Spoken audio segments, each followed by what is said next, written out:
Welcome to the LVX Files, a podcast for occultists about occultists. I'm your host, Shawn, and I hope you enjoy this episode. Be sure to subscribe to the LVX Files wherever you get your podcasts to stay up to date on all the new episodes.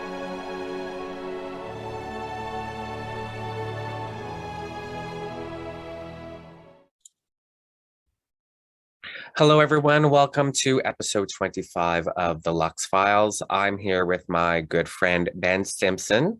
He is a fellow Druid.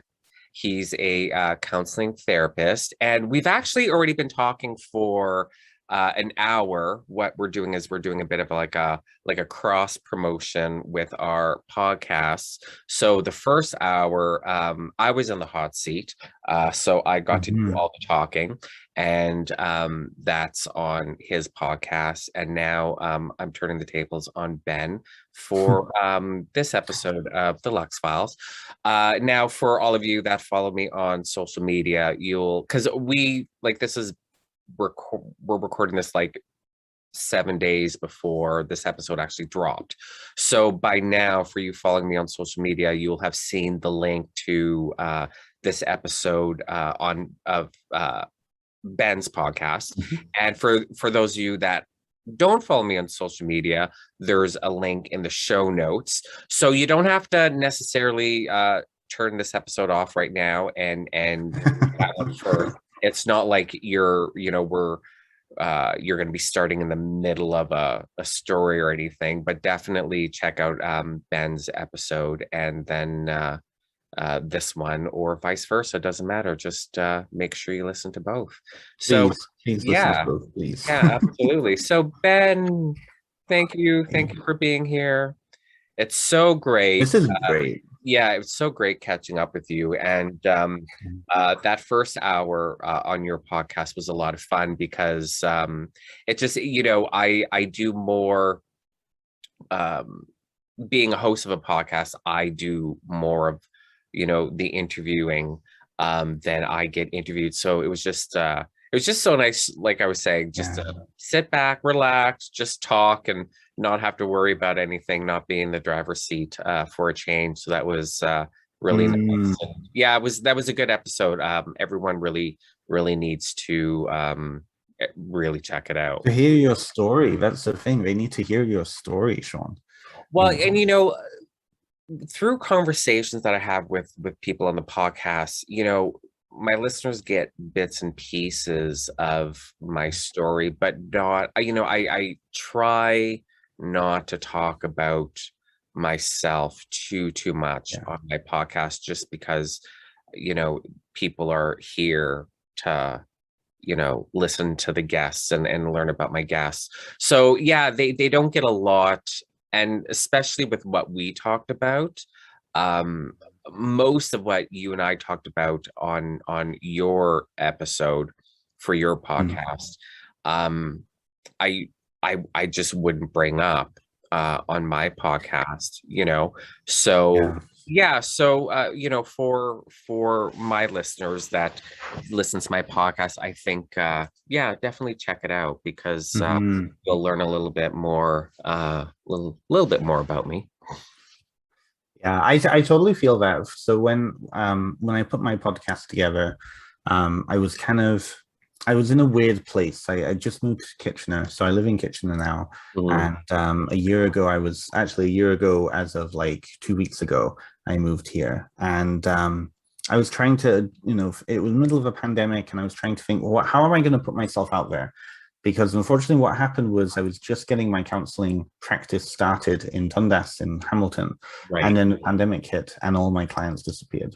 They just went away. Who knew, like, if they would have money, everything was closing down, everything was gone. So I was in a new city. Nobody really knew me up here, and my supervisor's here. But so I started a podcast to kind of use as a marketing strategy. And I didn't realize how much I would get out of it. And I'm sure you get a lot out of this podcast. Oh, yeah. You seem to really, really enjoy it. Yeah, absolutely. Yeah. But it's a balancing act, right? Yeah.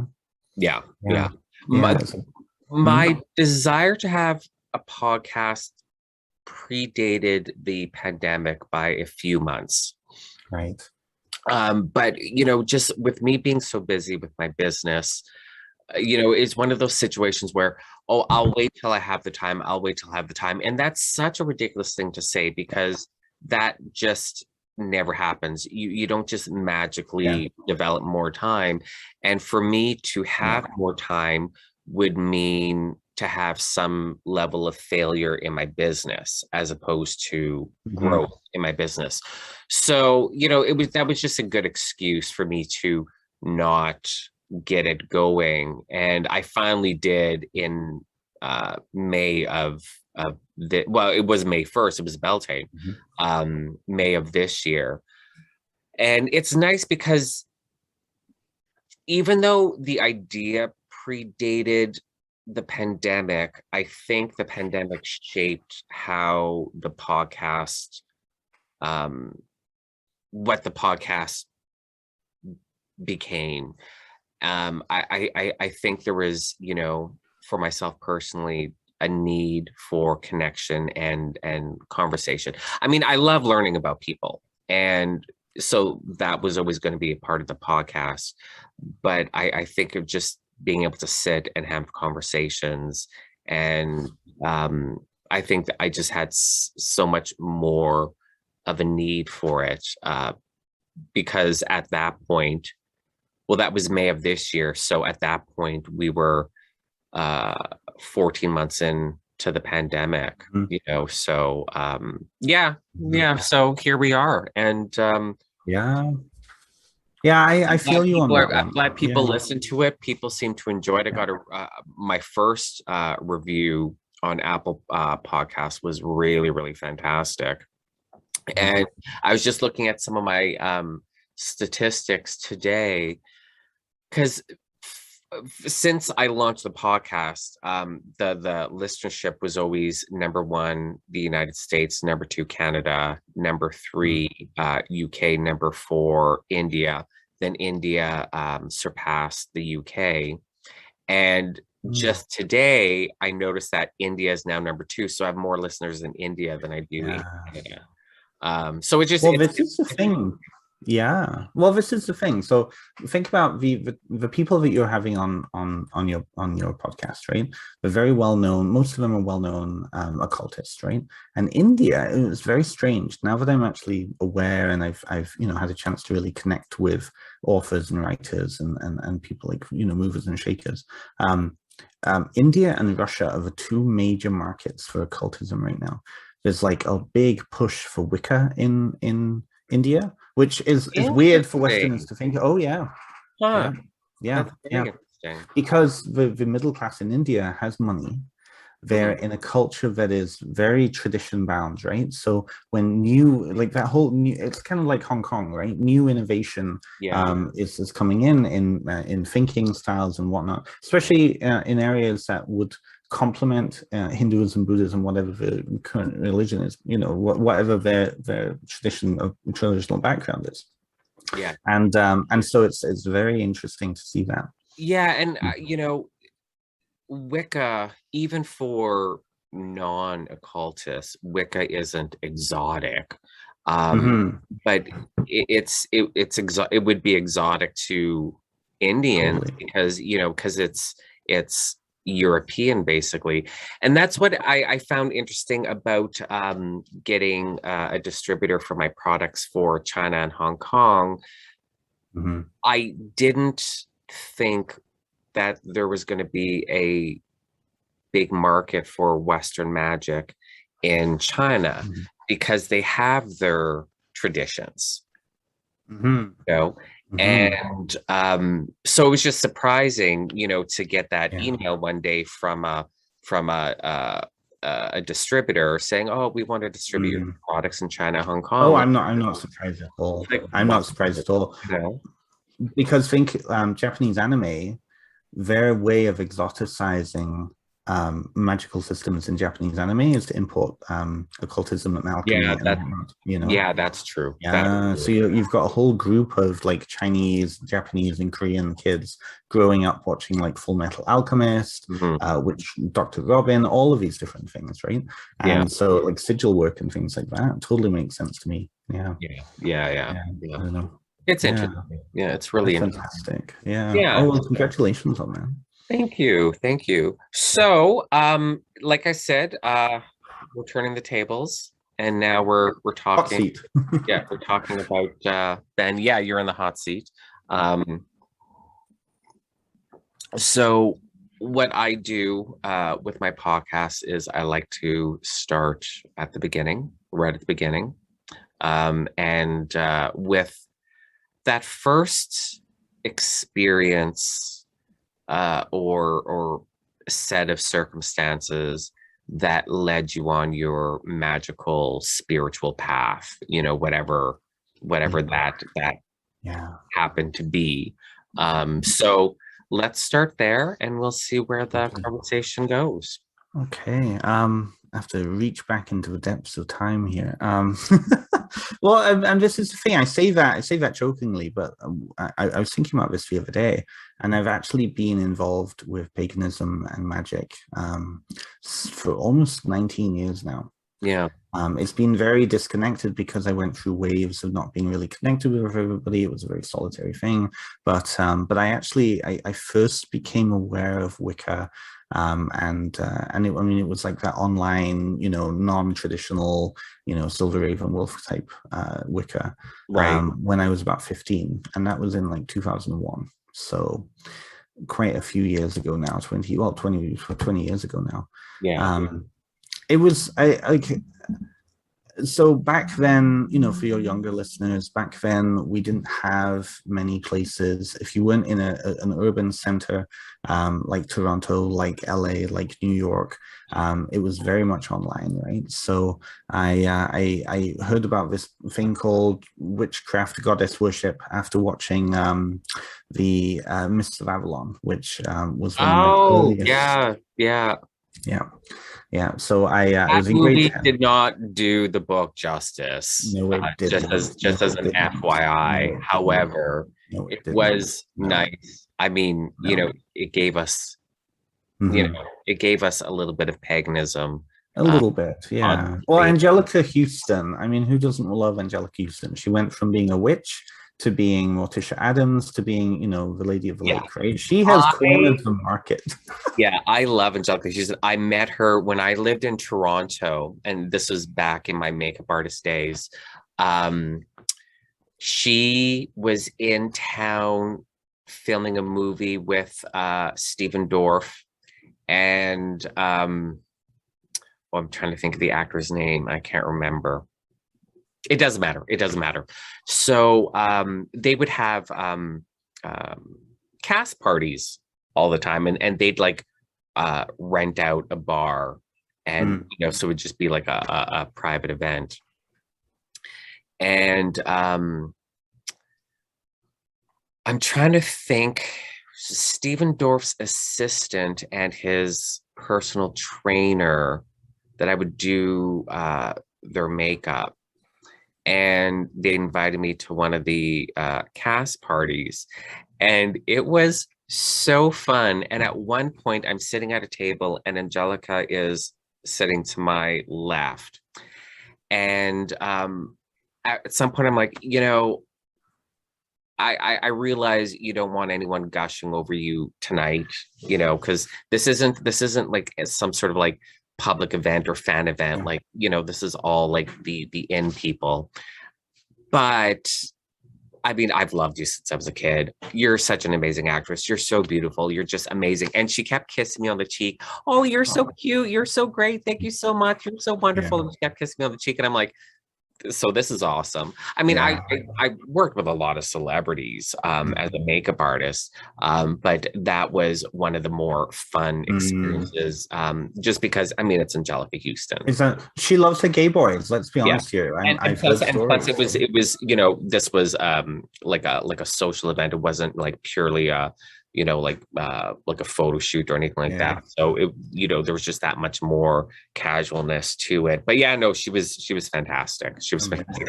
And Stephen Dorff is so hot. Oh my God. He what was the name of the movie he played? Oh, my memory. Jeez. Mm. Um, Let's what look this up here. what queen did he play? I can't remember. Anyways, so we were talking and he brought up that movie and he's like, Mm. oh, and my, well, shoot, yeah, you need to find it. The name of the queen. He goes, and that dance. So meanwhile, I'm sitting down. Okay, Mm. so I'm sitting down, Mm. regular chair height, and he's Mm. standing in front of me. Then he starts grinding in my face, and I'm like, oh my god, like this is heaven. Yeah, yeah, He's so hot. Oh yeah. my gosh, he's so Oh hot. yeah, Yeah, yeah. so that was a fun night. I can imagine Angela Yeah. Houston on one side and Stephen Dorff on the other. Right? My God. I'm getting like kisses and dick and ass and yeah, it was fun. It was fun. Yeah. So anyways. I was going to say probably a lot more fun than what I was doing at that on that evening somewhere, wherever I was, you know. Right. Yeah, so okay, so like you discovered witchcraft at the age of 15, but did you have anything in your childhood that you Oh, look back totally. on and Yeah. like, oh yeah, like Oh, the writing completely. was on the Yeah. wall. Oh, completely. Well, so one of the main reasons why I started looking into it in the first place was so I moved to Canada when I was 8 years old from North Wales, and North Wales, for anybody who hasn't been there, it's like the Highlands of Scotland in miniature, right? You've got Mhm. these beautiful valleys, really like gorgeous landscapes, right? And it's a very old land, right? There are ruins, literally ruins on the outskirts of where my parents' cottage was that were over 2,000 years old, right? Right. So it's a very old, not to say North America isn't an old land, all land is old, Yeah. but you feel that resonance. And and so I was originally looking for something connecting me with my heritage because I moved to middle of, bumfuck nowhere, Hanover, Ontario, middle of nowhere, 18 churches, none of them wanted me, because around that time I was also coming out. So there was that piece too. Yeah. So when I was a kid, the oldest part of my parents' cottage was about 400 years old, right? Like I remember there were some very spooky things that happened. Mhm. There would be things that would run past windows and we just took it for granted.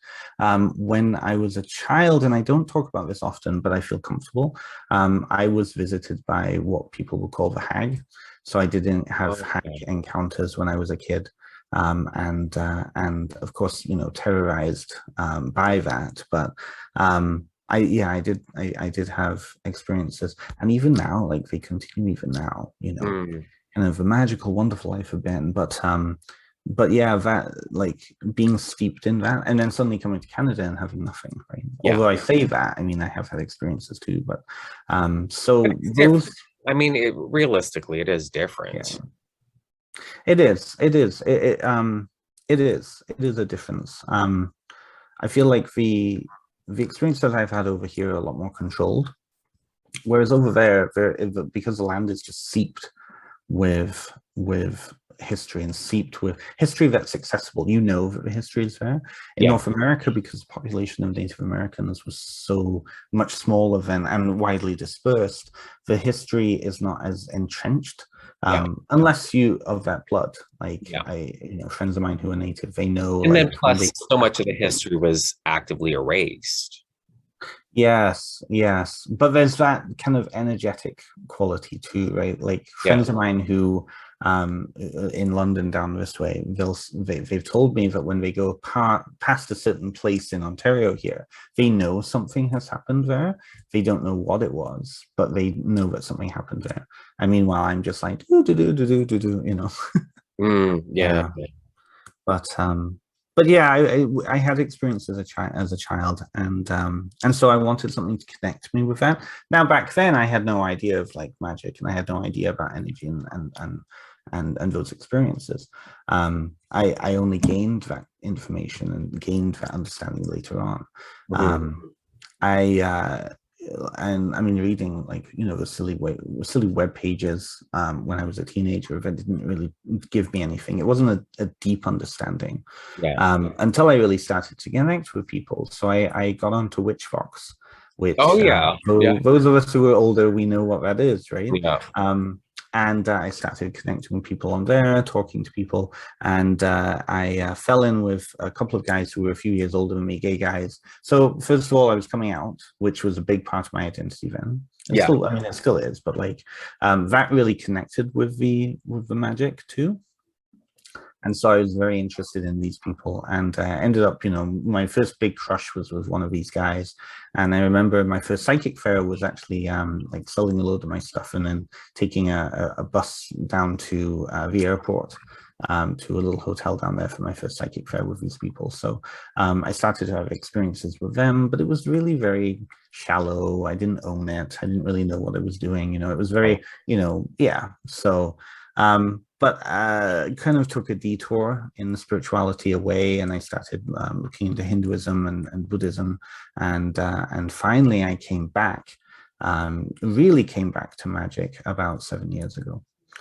Yeah, and that's the other big part of the story, really. Mm-hmm. So you took a journey through Hinduism and Buddhism, and then you say back to magic. You mean like back to like back to like neo-pagan, back to occultism, back to the Western mysteries as opposed to kind of those Eastern mysteries.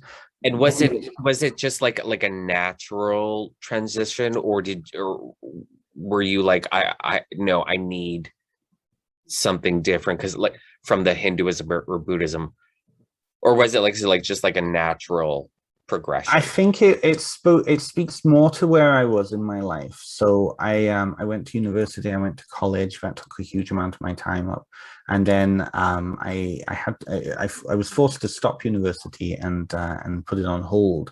And I moved home. There was some mental health stuff going on, and I moved home, and I was basically stuck in the middle of nowhere. Feeling deserted, feeling like I couldn't go anywhere. Because I mean, living in Toronto for 6 years, I didn't learn how to drive. I didn't need a car, right? So I was in the middle of nowhere and I couldn't drive. So I had a process of kind of rebuilding myself and really coming back to myself after that point. And one of the ways that I did that was through studying and really stepping back into spirituality. I found that I was becoming a lot more interested in paths that I could reflect myself in, right? So Hinduism is my main path. Buddhism was just for interest, but Hinduism is a beautiful path, and it really has affected the way I see kind of cosmology and spirit and whatnot. But because I wasn't born in a Hindu family, and because it's not my culture, there was a lot of missing pieces to it, right? So I always felt like I was an interloper, that I was a guest. So I was really looking for something that really was me, right? My background that I could connect with. And I don't know what it was, but like, do you know when you get hunches? Yep. And you just feel like something big is about to happen and you just need to make that step. Yeah. So I had that experience in 2014. So I'd been living at home for about 3 years, just working for my parents, not really doing anything, kind of bumming around, playing a lot of video games, you know. And I got a hunch. I had a huge amount of money saved, and I wanted to do something with it. I wanted to get my life back, right? So I don't know what persuaded me, and I really regret doing it this way now, but I came across Azure Green's website, and I was looking at all the products on there, and I was thinking, this could be something. Maybe I can open a little shop, you know. Okay. Like, I don't even know. Like, I don't even know what I was thinking. But something was there, that little hunch there, right? And so I bought tons of crystals, tons of like, you know, like over like thousands of dollars of stuff, right? I still have most of it here. Oh no. Yeah, I still have a lot of it here. Some of the bigger, like more bulkier items. Okay. So I started looking around, and I got a flea market booth for 3 months, and then started to go to festivals and LARPs. That's originally how I came across Mythwood Campground. And Mythwood is, and Tribal Hearth events really was the kind of a catalyst to bring me back into alignment with magic. Oh, okay. Yeah, so that's really the story here. It's not so much kind of me, you know, fucking around with crystals, but So I kind of 2015 I really stepped back into getting out again. I got a driver's license, I got a car, a little tiny smart car, and I was all over Ontario. So I started working the psychic fair circuit. Now my last psychic fair was like, oh God, like 7 or 8 years before, and it was just, as you know, it was a little tiny one that would happen in Toronto that got smaller and smaller and smaller every year until it just fizzled away. And so that was my experience with psychic fairs until I started working for big circuit in Ontario here, and I think I was doing something like seven of the big events each year. And I did that for 2 years. But through that process, I met a ton of people who would be very impactful. Became aware of lived magic as opposed to like embodied magic, as opposed to theoretical magic. And so then just through that process, kind of that led me to where I am now. Interesting. Yes. Yeah. So so through this whole process and you got back into magic, and I'm assuming, there was influences, like people influencing your life in that regards, that got you, were you practicing magic with anybody, or was it just being surrounded by these people and like, I got to get back to the books and start? Talking about getting back to the books. I mean, that was the biggest problem for me, was I was reading about this stuff for so long. And it was almost like, it was very similar to kind of the gay community for me for a long time, because I was in the middle of nowhere and I didn't know any physical, live, full-blooded gay people. It was a theory for me. It was very theoretical until I actually stepped into kind of, living that life, right? And so when I, it was kind of a weird sort of series of events that led me to going to Mythwood first. So I started LARPing, which is live action role play, a few months before, and because I originally approached them and to sell stuff. And then I started, going and playing myself. One of the pieces to Mythwood, which again, beautiful campground, was that they held LARPs on their land when they weren't doing pagan festivals or Culticon or whatever it was, right? Yeah. So I came with one of the people who were part of the LARP to visit Mythwood, and I'd heard about it because it turns out Mythwood was only about half an hour away from my parents all this time. And it took me meeting someone in Barrie, which is 2 hours from Hanover, to bring me back to Mythwood to go around. And so when we went on a tour of Mythwood, and I met Cayman and Alex, and they were talking about the events that went on there, and they said, oh, well, in 2 weeks' time, we've got this tribal hearth event, you should come. And I said, well, I'm only half an hour away, it will be perfect, literally like straight down the road. So I showed up, and tribal hearth is filled with, it's a very eclectic bunch. It's they're not just Wiccans, they're not just pagans, they're not just shamans, it's a mixture of all sorts of people. So within that group that I really became involved with, we had people who were involved with the OTO, we had people who were connected with like heathenry and Asatru, kind of eclectic pagans, magic users who had been practicing since the 80s, and some fine individuals, and every single one of them had a different approach and different way, a different form of magic. And they, looking at them and really, really connecting with them, I could see that lived experience, and I wanted it for myself. Right. But what I realized, really, I mean, I say that, what I realized was that I'd been doing it all by myself, without, like, for years, in little ways throughout my life. I just needed to be kind of contained and shown that, yes, this is magic for you. What were there any books in particular that you think of and like, okay, like this book had a profound influence on me in my practice? Absolutely. most of the books I was reading were all fact-based. So they were all mythology books, they were fairy tale books, they were things like, oh, I don't know, let me see. I can't even find them now. They were like the old canon, like Starhawk. They were, Margot Adler, the Witch's Bible. But again, none of them really none of them I really connected with. Like I read the material, the rituals were great, wonderful, and all that. But none of them clicked for me. Okay. And so when I started to really connect with the people at Mythwood and Tribal Hearth, and I started to research again, really stepped back into that research mode, and it was it wasn't new to me. I'd spent years on a web forum called Mystic Wix when I was younger, and I don't it was a bit like Pagan Space. Okay. So some of the people on there, like Isaac Bonowitz was on there, Deb Lip was on there, Raven Grimasi was on there, like big names, right? And of course, when I was a teenager, I had no idea who they were, right? Well, I mean, and I find and I mean, certainly a lot of criticism can be leveled against them now. There were quite a lot of Cheops on that web forum too. So I was well aware of what Libra Null was and what Chaos Magic was. And certainly I was very, very well aware of the immense library that Uncle Alistair created for the for Lima, Yeah. but and Golden Dawn. But I never really read them, and I never really connected it with my life.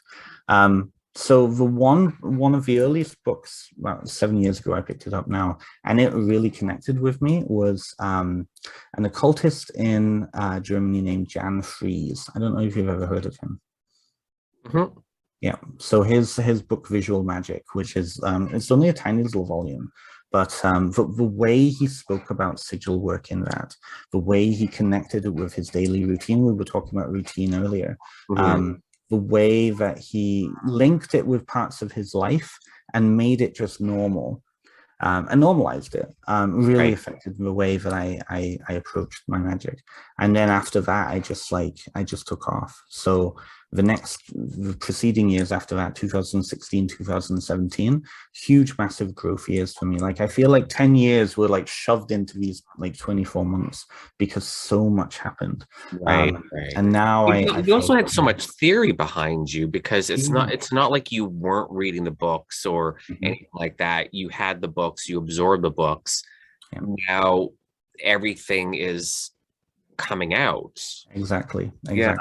And that originally caused an issue for me. I remember when I went to the first Tribal Hearth event, I was chosen. There was about 150 people in this group, and the work that they did was really interesting. They took Joseph Campbell's living mythology and crafted connected rituals that told a story, and so my very first magical experience with them was in the stone circle that they constructed.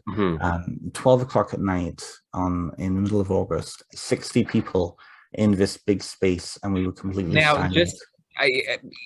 If for anyone who's listening right now and is listening to every episode of the Lux Files, they'll have heard me talk about Occulticon and Mythwood Campground. But for those who haven't, this stone circle, we know plenty of people that build little stone circles in their backyards that are like 10 foot in diameter. This stone circle is 100 foot in diameter. The stones are massive, like taller than me, taller than yes, some of them are, yes. The altar stone is huge. It's huge. This is like a real stone circle. It's so amazing. Mythwood Campground is just amazing. Absolutely amazing. Yeah. I mean, it's a shame what happened to it, but I don't know what happened to it. It's been sold. Okay, because when Occulticon shut down 2019, and it was kind of last minute-ish. I mean, we all paid our fees. We all got our money back, but like it was to the point where, you know, It was really coming down to the wire. It yeah, really was. Yeah. we're all preparing for 2019, and then a Culticon got canceled, and Yeah. then lots of rumors going around about this and that, and I never heard anything official. Yeah. So So it has been sold, yes. I mean that's on the grapevine, but I also know like the next door neighbors, and it was sold to a because Miffwood it originated as a trailer park, right? So it was a trailer park for like 30 years, and oh, then I didn't know oh that. yeah, that's why like when you walked around, so there were the vast there were the vast of fields and the lake and all that, but when you got into the actual sites, that's why each camping site had a like an electrical outlet, and the way that they were designed, it was so that they would accommodate RVs and caravans. Oh, I thought you when you say trailer park, I thought you meant like mobile home park. Yes, yeah, yeah, No, no, that's mobile exactly it. like no, not RVs, mobile Yeah, homes. yeah, no, yeah, both. I mean, yeah, both of them were there. So some of the Oh, sites were big enough that they could accommodate like those 30-foot mobile homes. And then others were smaller, and so RVs and like, the small campers and things like that. So oh, I never went when it was a trailer park. I only ever knew it as Smithwood. yeah. But so they so it's now turned back into that. Honey, can you not please? So do you know when it sold?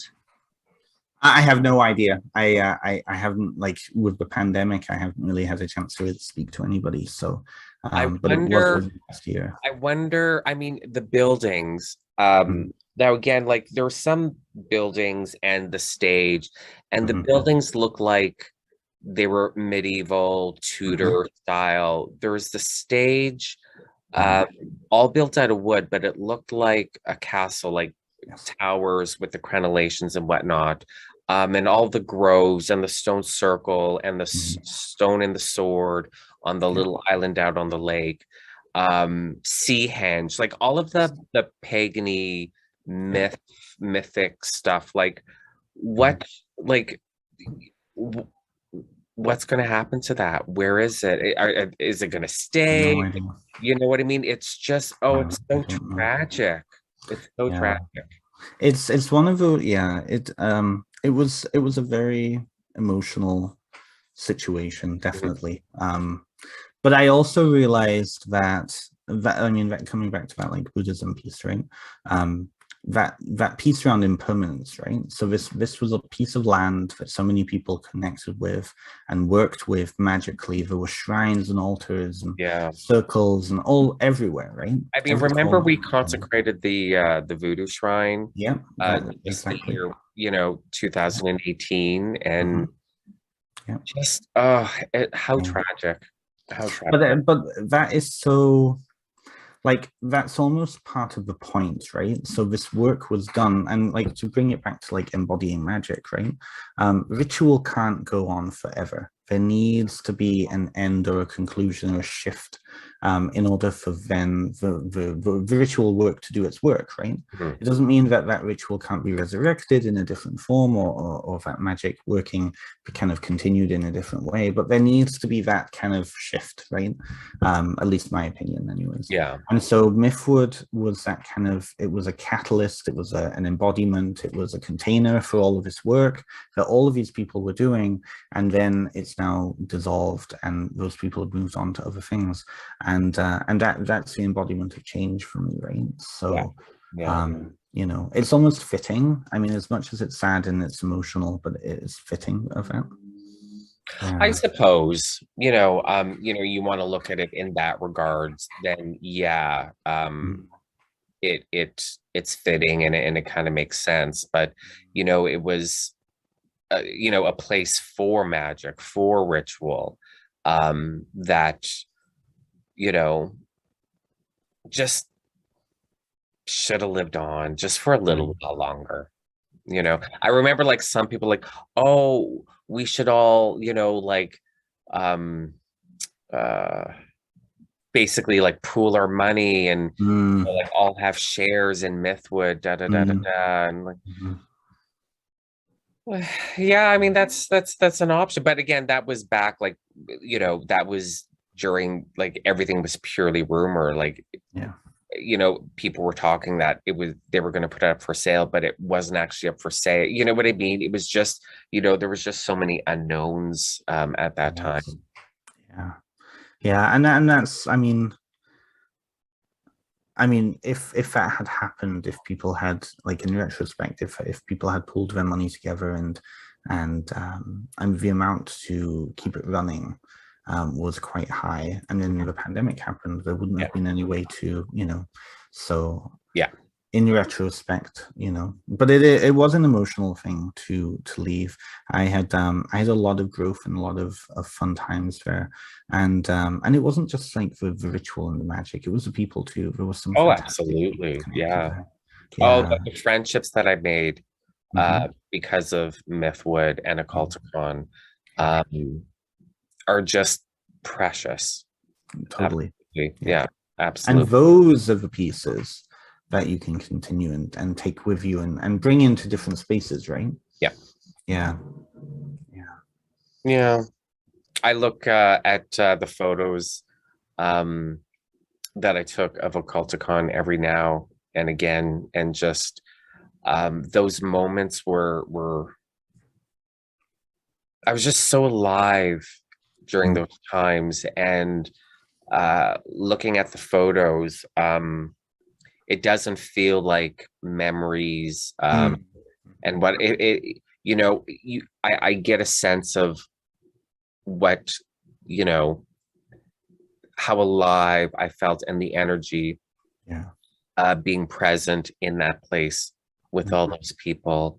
And yeah, it's a nice feeling. Mm. Um, a little nostalgic, but it's a nice Yeah. feeling that like to be able to tap into that energy so purely, um, even now, Hmm. Hmm. And it's how to integrate that into your life, right? Yeah. So like I went on and I found new communities for myself. I found that same feeling in different spheres. Mhm. Oh God is one of them. Um, I joined an Elay for Santeria, and so now I really heavily work. Well, I don't work with, because you don't work with Santeria. Lukumi, I should call it. But that, it's the people, right? It's the people that you really connect with, Right. and it's through those people that you have those shared experiences and you embody that. And that's why for me, magic can never be a singular thing anymore, solely a singular thing. Like, it has to be in connection with other people. Like, I really understand that whole idea of coven now. I really do understand that idea of fratterhood, right? Coming together, because you can't do it all. That's what I've really discovered. And that was a humbling experience for me, was to understand that I don't need to do it all. I don't need to know everything. I don't need to know, all the theories, because somebody else can do that. Somebody Yeah. else can, yeah. Yeah. In a group setting, you certainly, I mean, could you imagine if in a group setting you needed everyone to be on par with everyone Right. else? Um, that would Yeah. never you would literally be a party of one Yeah. because you wouldn't be able to have group activity. But no, you definitely can go into magic Mhm. not know, and when I say not knowing everything, I don't mean not Mhm. knowing everything that there Mhm. is to know about all magic and every traditions. Mhm. I'm talking about Yeah. whatever tradition you're working in, Yeah. or culture or whatever.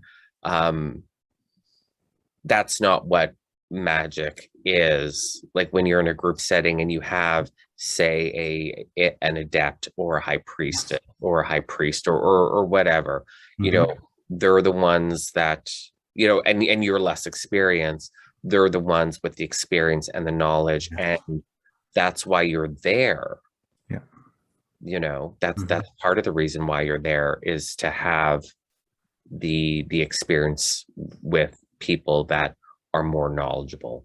Oh, completely. you know, Yeah, and have the theory completely. and whatnot. Yeah. Yeah, because you'll drive yourself mad, right? This is Yeah. what my experience was, right? I wanted to know it all. I wanted to get a good base so that and this is a really big thing for me. When I first started attending MIFWOOD events, suddenly I was surrounded by people who were like me, who I could hold conversations with, but who were that much more advanced than me. Right. And so I was suddenly like not the one who was knowledgeable. And that threw me into an existential crisis, right? Right. So what did I do? And I became the bibliophile. I went and tried to read up on everything so that, you know, I would appear like I knew what I was talking about. Right. Right. Right. You Yeah. know, and even when I was a teenager, that was the same thing. Like the people who I met on Witchfox, the group of guys, to me, they were that much more advanced than me. And so I wanted to be there. Yeah. Right. And so that really pushed me forward. But it drove me insane Yeah. because no matter, and I mean, like I can understand why those alchemists drove themselves mad, why those, you know, medieval grimoire writers, magicians went insane, because the more you go to that fountain, the more there is to drink, right? Mhm.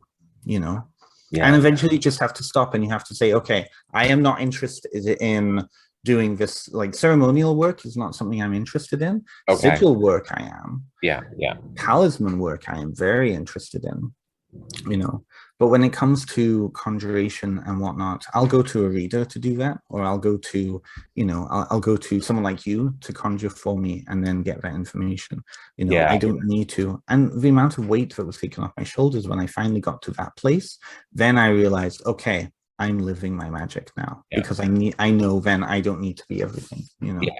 But I mean, even in, you know, like if you have the presence of mind to know that, oh, I don't need to be proficient in every single Mhm. magical discipline. Yeah. I'm more sigils and talismans. Mhm. Even then, you can get stuck in the trap of I need to know the theory, all theory Exactly. on sigil magic and talismanic magic from every Exactly. tradition, from every culture, and still drive yourself crazy. So Completely and utterly. Oh yeah, yeah, completely and yeah. utterly. So I mean, Yeah. even within that, like if you have the presence of mind to know what you want to focus Yeah. on, you still need the presence of mind to know what Yeah. theory or what style or what tradition you Yeah. want to focus on. Because yeah, if Oh, your goal completely. is to know everything about everything, Mm. yeah, you're just gonna absolutely drive yourself crazy. And you know, it's Yeah. nice, just like, you know, when I was saying to you during your podcast episode, Mm. how great it was for a change to not be in the driver's seat, Mhm. because I'm used to being in the driver's seat in podcasts as a host. It's the same thing with magic or ritual. When you realize there's so much freedom when Yes. you acknowledge that you don't know everything, Yeah. um, that there are more experienced people out there, Mhm. because it gives you an opportunity to, like, I lead all of my group rituals, and it's so nice when I get to do a ritual where I'm a whether an active participant or a passive participant, Mhm. but not the lead ritualist, not the Yes. director, because I Yes. get to um immerse myself more fully in the ritual, because I get to focus on the Yeah. just the ritual, just the magic, Yeah. as opposed to the directing and the like stage directing, Yes. and you know what I mean? No, I Uh, do. I yeah, do. so the sooner you learn, or the sooner you accept that you don't know everything and you Mhm. can't know everything, the more free you are. Absolutely. Yeah, Absolutely. yeah, Yeah. And to that point, like I eventually I discovered this for myself. I eventually understood that the more time I spent researching, the more time I spent in books was less time I was doing something, right?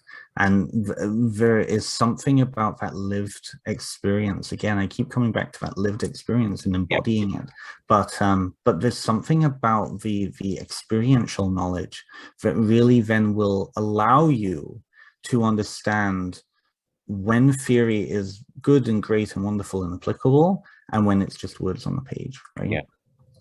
And you know, and in certain things, I mean, again, if we're talking about sigil magic, talismanic magic, more theory is fine, but when you're talking about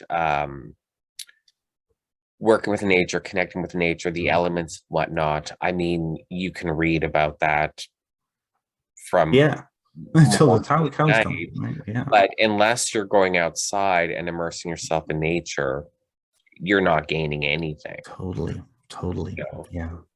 That's really it.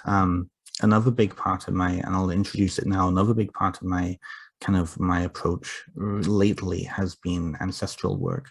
And I've actually written a book about it, and it's off to publishers. Hopefully I can tell you more about that in another future episode. I won't say too much about that now. Well, that's exciting. But I found that with my relationship with ancestral work, the more you do, right, it's about doing, it's about living. It's not about thinking, and it's not about kind of staying with the cerebral, right? And when you look at most traditions around the world, whether magic, whether spiritual, somewhere in between, the emphasis is always on orthopraxy. It's about the doing, it's about the correct doing, right? It's not, you can believe whatever you want about what you're doing, but when it comes to the actual lived practice, that has more importance, right? And absolutely. I mean, this is magic. I mean, magic is a hands-on experience. Totally. I think the thing that we're lacking, though, is the cultural experience of magic. We don't exist in a culture where magic is a part of that culture, so you don't even have like a passive understanding of magic, because you didn't grow up in traditions that did ancestor work or practical magic or anything. So we have to turn to books, and one can almost get the impression that we're almost poo-pooing books, and that's not what we're doing. No. It's what we're poo-pooing is just reading books, because if you're just reading books on magic and not doing magic, you're not a magician. And you know, I don't like the term. A lot of people like to throw around the term an armchair occultist. I don't really like that term unless you're claiming to be an occultist, magician, witch, whatever, but you don't practice anything and you just read about it. Then that sort of condescending term, I get why people would use something a little condescending towards you, but it's almost like you're a amateur academic. Academics are praised for all of their hard work researching X subject that they have no lived experience of. You know, like academics that write on magic and research magic and spirituality and whatever stuff like that, but don't practice it. But yet they're praised for their in-depth work and their hard work and all the research that went into it. Well, they're praised because they have letters after their name, and they're praised because they spent way too much money on student loans that they'll never be able to pay off. But the amateur, air quote, academic is, oh, they're just an armchair occultist and we look down on them. Because we're better than them because we're the practicing occultists, you know? So I mean, if you want to be an amateur academic on the occult, knock yourself out. Don't call yourself an occultist or a witch or magician if you're not actually doing the work. Yes, and for people that want to do the work, yeah, read books. We're not saying don't read books, but you need to read. Yeah, I don't think, like, You do I work. don't, yeah, that's the thing. I don't think you can ever take books out of the Western tradition and No, all of those connected traditions. You can't, no. right? So much of the way that our Western culture kind of privileges information is through the written word. Mhm. What I'm interested in is how kind of the how that literary culture is on the decline, and it is on the decline when you look at the rise of traditions, when you look at the rise of kind of that practical magic, right? You see a lot more focus on experiential knowledge and wisdom, experiential ritual, learning by apprenticeship, Yeah, which I think is one of the best ways because it's such a traditional kind of unifying thing from all over the world. yeah. Most cultures, even literate cultures, will have still that apprenticeship Yeah. piece. But Where I no, think, magic hasn't survived through the centuries thanks to traditions and yes, magical orders. yeah, Magic has survived through the centuries from that teacher to student exactly. relationship. And not teacher to students, teacher to student Yeah, no, it's completely relationship. true. Yeah, it's Yeah. completely true. And I mean, there's like not to drag psychology into this. But let's drag psychology into this. Hmm. There is a when you really look at the way that magic operates in many cultures around the world, there is a spooky similarity, and it's tied directly to how our minds are constructed, right? How our neural pathways and how our perceptions and how our associations. So magic is bound to pop up in most cultures in a similar way because it's how we experience the world, right? Right. So and that is what I'm really interested in when it comes to the psychology of magic and the psychology of kind of ritual work and whatnot. Not Right. so much trying to understand it from like an anthropological point of view. I think that's important. Mhm. But when it comes to harnessing those life hacks, right? And that's what I love about Jan Friese's books and to some degree, some of the kind of chaos magic approaches. But then I would also preface that by saying that, you know, chaos magic looks great on paper, but just like communism, it looks great on paper. But I don't know many people who, you know, and please don't come after me. I'm just making an opinion here. Yeah. But there's certain, it's almost like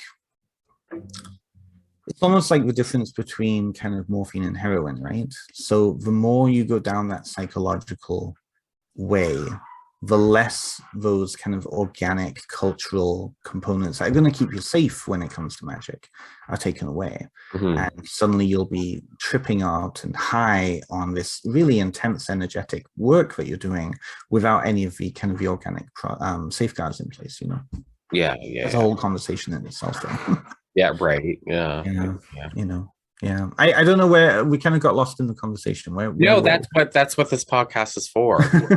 It's you know, we just take the conversation where it goes. I don't think what were we specifically talking. Yeah, no, it doesn't really matter. You know, basically we were talking about Mythwood and your experiences, uh too much theory, not enough practice, and then Mythwood, blah blah blah, and how that all, you know, changed you and whatnot. Um, that one book, the Jan Fries book, what was it called?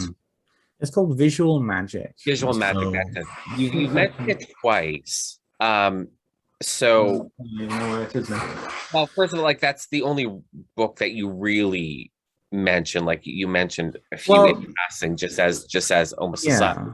So this, There's been many more. There definitely have been many more yeah, since then, but that was really the first book that kind of made it kind of accessible to me yeah. because when I was So reading, you know.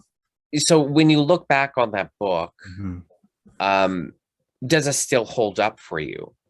Like is this Yes a and book where you, no. is this a book where you'd be like, you know what, like to a newbie, Mm-hmm. now that you have, you know, your years under your belt, Mm-hmm. is this a book that you're like, you know what, this book did me a lot of good, I'm going to recommend it to you, or Oh yeah, and I have done. I mm, have done. I think that it has a lot within it that it has a lot within it exercise wise, approach wise, mindset wise, that can be applied to many of the multiple traditions of magic.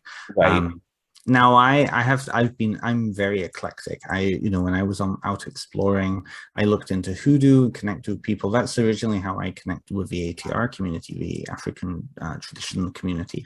I looked into hoodoo, I looked into, like grimoire magic, I looked into all these different things, right? mhm, And I found that there was that commonality of embodying. That really is what it is. yeah, In that book, he talks a great deal about how to make sigil work when you're brushing your teeth in front of the mirror and you've right, got like, the mirror is filled with steam, put a sigil on that steam, right? How do you bring it on your kitchen fridge, right? How do you make it less about kind of the meaninglessness of ritual, because ritual can become meaningless if you aren't connected with it and you're not right, embodying it and you're not in it. And I know you know what I'm saying because you spend so much time in a ritual, right? yeah, Yeah. It isn't just about meaningless actions. It's about that relationship between the intent and the action and the meaning that you ascribe to it. The meaning is really the glue that binds all that together. yeah, So when you get that, you can perform magic anywhere, right. No, right? and it's true, and Mhm. it's absolutely true. And once you experience that for the first time, then you can Yeah. look, well, you can look back to previous Mhm. stuff you've done, but also, you know, moving on into the future, Mhm. when you're doing ritual and it is just meaningless gestures because you're not putting anything into it, Yeah, and it's just it's one of those moments where you're basically just play acting.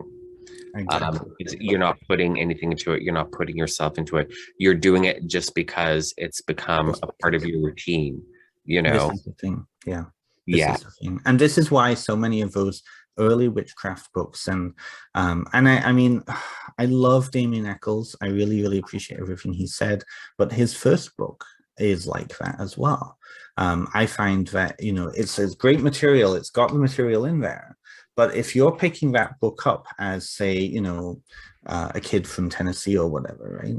And you're not understanding that there is meaning and consequences to those actions in that book, and you're just doing it without that, divorced of that meaning, mhm, then nothing's going to happen. yeah, or very little. Or very little, I should say. Yeah, I shouldn't talk about like traditions I'm not part of, but like as an outsider looking in, very little would happen, right? Yeah, Yeah, yeah, yeah. And it's but I do recommend that book. There's certainly been books after that. One like of that, the like what? one of the books that have really impacted me lately. I'll see if it's in my little book here. So I came across, now she is actually an atheist. She is a skeptic. She does not believe in magic. But this goes back to what we were saying about that kind of anthropological understanding of why magic works. Mhm. Her name is Lynn Kelly, and she has done a great deal of work on trying to understand ritual in traditional cultures and what the purpose of that ritual was. And she came to understand that what was happening was ritual was being used as a memory system. So there's this ancient way called the memory of Loki, which is kind of harnessing how our minds work with landscape. And so this kind of goes with my druid work too. When you think about your geographic location, you're ascribing meaning and memories to those meanings, to that landscape. So when you walk around your house, you'll see objects in your space that will remind you of particular parts of your life, particular people, whatever it is, right? And so you can walk through your house and see your life laid out. Right. What she's saying is when, and she's worked a great deal with Indigenous elders all across the world, that same process of kind of mentally ascribing information to visual cues was used as a memory system to maintain vast amounts of information through the kind of the ritual that they would do. They Right. could walk their landscape and know that, you know, in each little place of their landscape, they could go to that space and the memorized information would come back for them Right. because it was by association. So when I started to delve into her work, and it's very theoretical, yes, but it has a practical application here, I understood that what we do in magic ritual is not just, you know, wave our arms around and whatnot. We're actually recreating a landscape in our ritual spaces that is evoking the kind of the spirit or the information of that spirit and enlivening it, right? So and religions do this all over the world. Every single religion which has a pilgrimage route, this is the process. Right. She uses the example of the Australian Aborigines and their song lines. So their information system, which houses information from like 60,000 years ago, right, is encoded in rituals and stories and myths about ancestral characters who embody that information. And so when they perform these rituals, they not only teach these stories and this information to the younger generation, but they enliven it. They step into the space and it becomes a shared space with those figures. The same way that when you perform a ceremonial ritual connected with the angels or with the goetic spirits or whatever, you're evoking that spirit, enlivening them to come into that shared space with you. But it's through the ritual, and that's why the ritual is so important to get it right. Right? I feel like I've just gone blah blah blah blah blah. But No, that was fantastic. What's the name of that book? So she's got several. Her name is Lynn Kelly. This is Memory Craft. Memory Craft. And what I love about this is that when I read this, I totally then understood what talismans were. Because what talismans do is that whether it be, you know, high ceremonial talismans using sigils, or if it be a simple amulet, is that it becomes a touchstone. And so when you say to somebody, this amulet is for love, and they hold it in their hands, they're holding love in their hands, then suddenly they're enlivening it and love is in part of their life, right?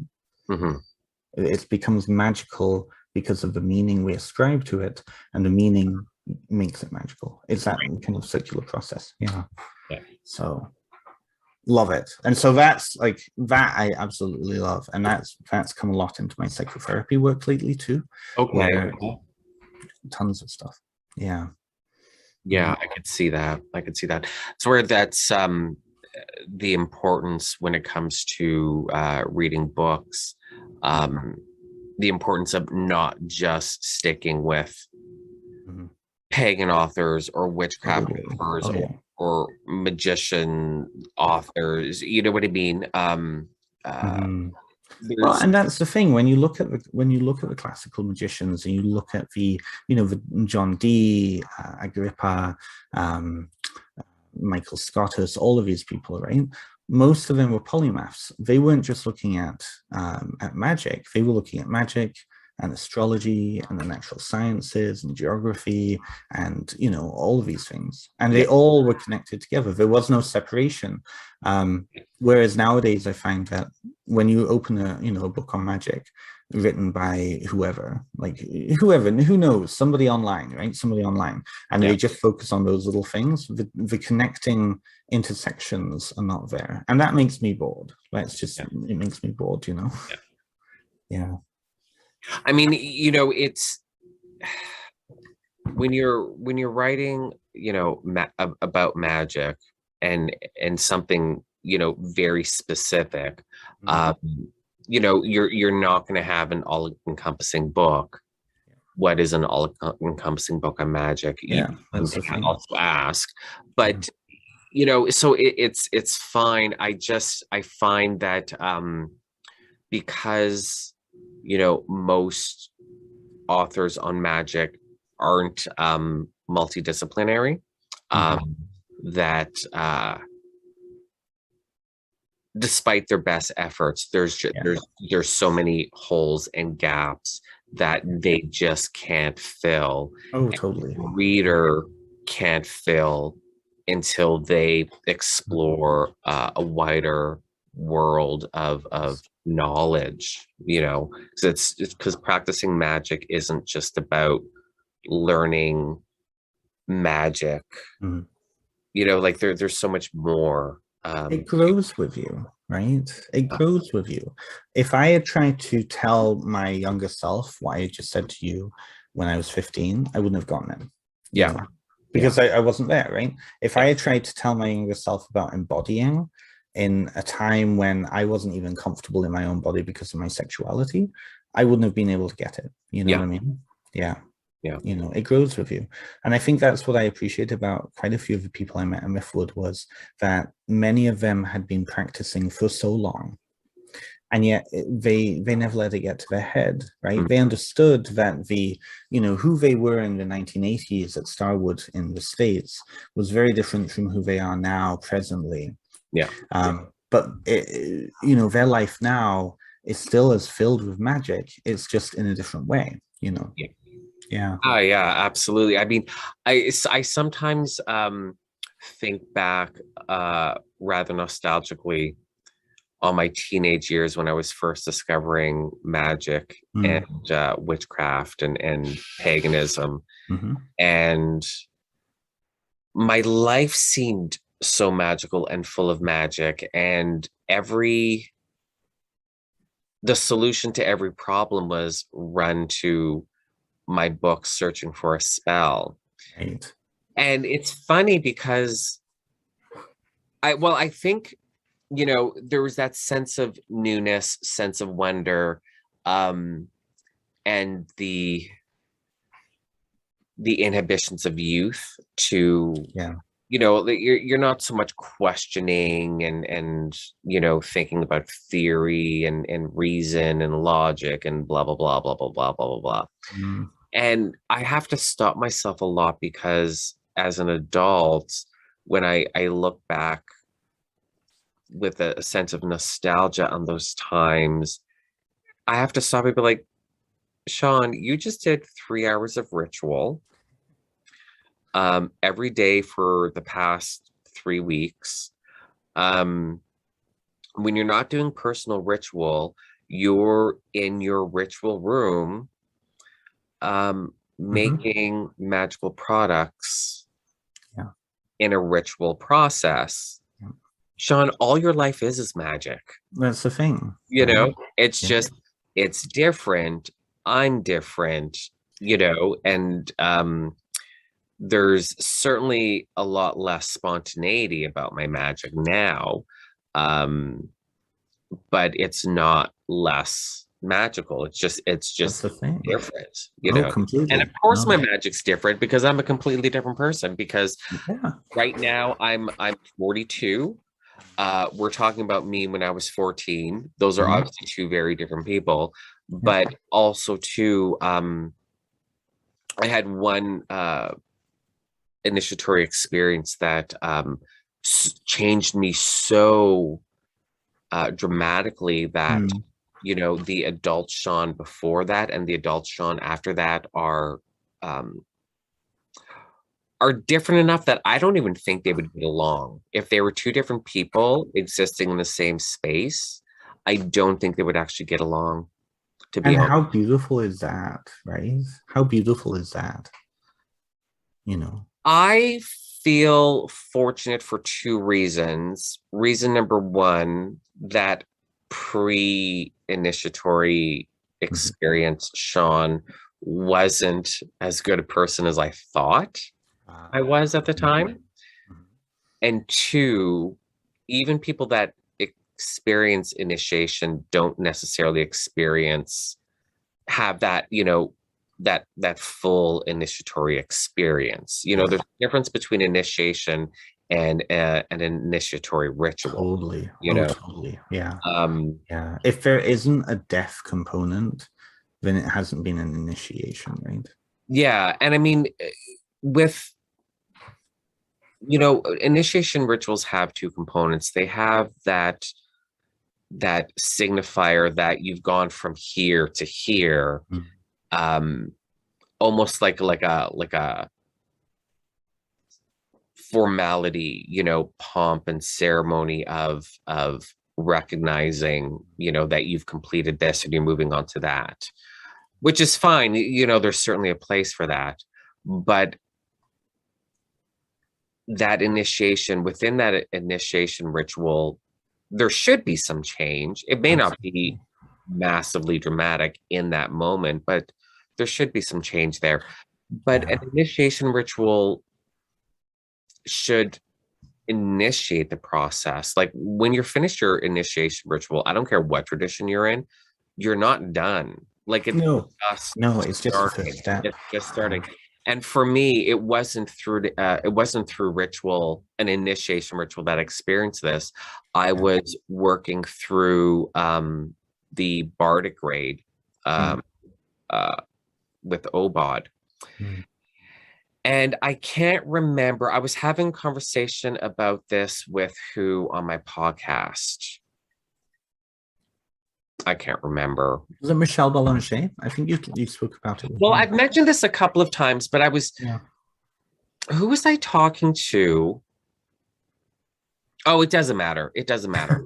And I was trying to remember where in the Bardic grade there was a certain set of gwers that I when I did them the first time, like the exercises, the experience was so profound. Right. And so I just kept repeating these exercises. I think I was in the water. I think they're in the water. It could have been earth. It would have been earth or water. And I have a feeling it's around like words like 38 or something like that. So yeah, it would have been earth or water, but I can't remember.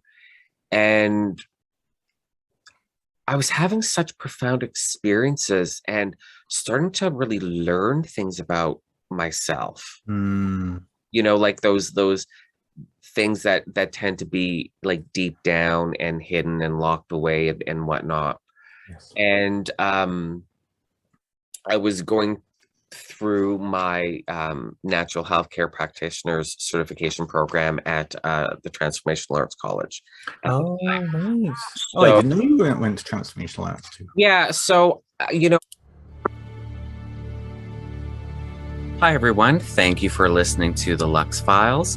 I'm not just the host of this podcast, I'm also the owner of Lelo Gonzawan. I make beeswax and scented spell candles, loose stick and liquid incense, anointing oils, and bath salts. So once you're done listening to this episode, why don't you head on over to my website at www.lelogonzawan.com and check out my products. For your convenience, the link to the website is also in the show notes. Well, I'm doing that, I'm immersed in that whole holistic, energetic experience of that training course. I'm, with my Druid Grove. I'm, formally joined OBOD and going through the training. So, I mean, I was pretty immersed in it. And when was this? How long ago was this? This would have been in 2007, I believe. Okay. I joined OBOD in 2006. Yeah, it would have been 2007 because I moved to Texas in June of 2008. So, or was it 2006? It was around there. Oh, I don't know, 2006, 2007. So, sometime around there. It's been a while. And this initiatory experience just spontaneously happened one day. Wow. And I remember it like it just happened yesterday. So yeah, so I mean, they don't just happen in written, No, you know. no. Like, Initiation, there's yeah. certainly, there's certainly a process like uh almost, you can maybe call it like a ritual process. Yeah. But yeah, it's just Yeah, yeah. I feel you on that.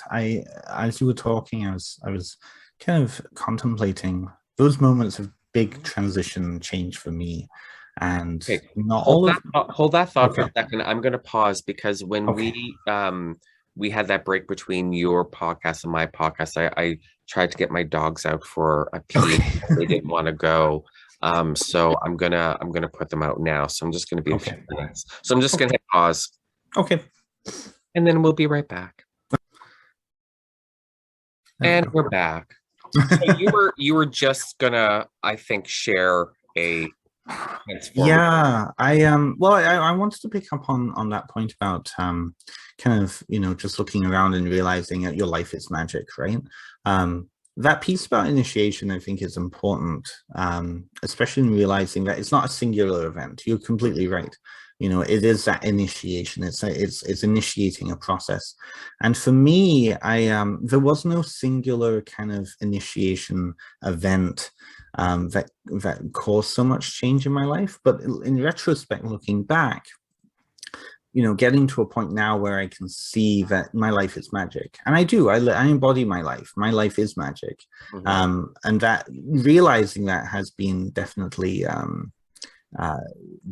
being impacted by some of the people in my life, definitely. But it's in particular, it was one year where everything just kind of changed. I went through a period where 7 individuals came back into my life in 2016 through bizarre means, like absolutely incredibly bizarre situations. And I'm still like reeling about it even now. And the very last person that came back into my life was a former best friend of mine, somebody who I had fallen in love with, somebody who was my best friend in university, and somebody who there was a split in our relationship, and it hurt. It just hurt to have him out of my life, right? And he came back into my relationship and into my life, and we've developed a friendship again. But each time it was like, oh, for fuck's sakes, like really? I'll give you an example. So it was 2016. I was in Kitchener here, and I was staying in a motel, and I went on to Grindr. And for those who don't know what Grindr is, it's a social dating app, and It's we'll not a call it. dating app. Yeah. Hook up. So somebody messages me on there, and they don't have a Facebook, and normally I don't even bother with those, but I was like, you know what, I'm bored, why not? So I started chatting to him, and it turned out he was in, like, he was interested in the psychic fair and all that. But anyways, we just continued chatting, right? Nothing really happened. And about 2 months later, I invited him up for a coffee, and I saw him, and I was like, wait, you look really familiar. And it turned out it was somebody who I had slept with when I was 18 in college and university, like 10 years before, right? And it turns out that he had always like held a big crush for me, and it had been a big like issue for his life. He didn't even realize it was me, right? And so in that event, he had a lot to kind of unload, and it was something I needed to hear. And that happened 7 more times. Like, people just came back into my life, people who either needed to tell me something, or who I was holding like a lot onto, right? And needed to let go of.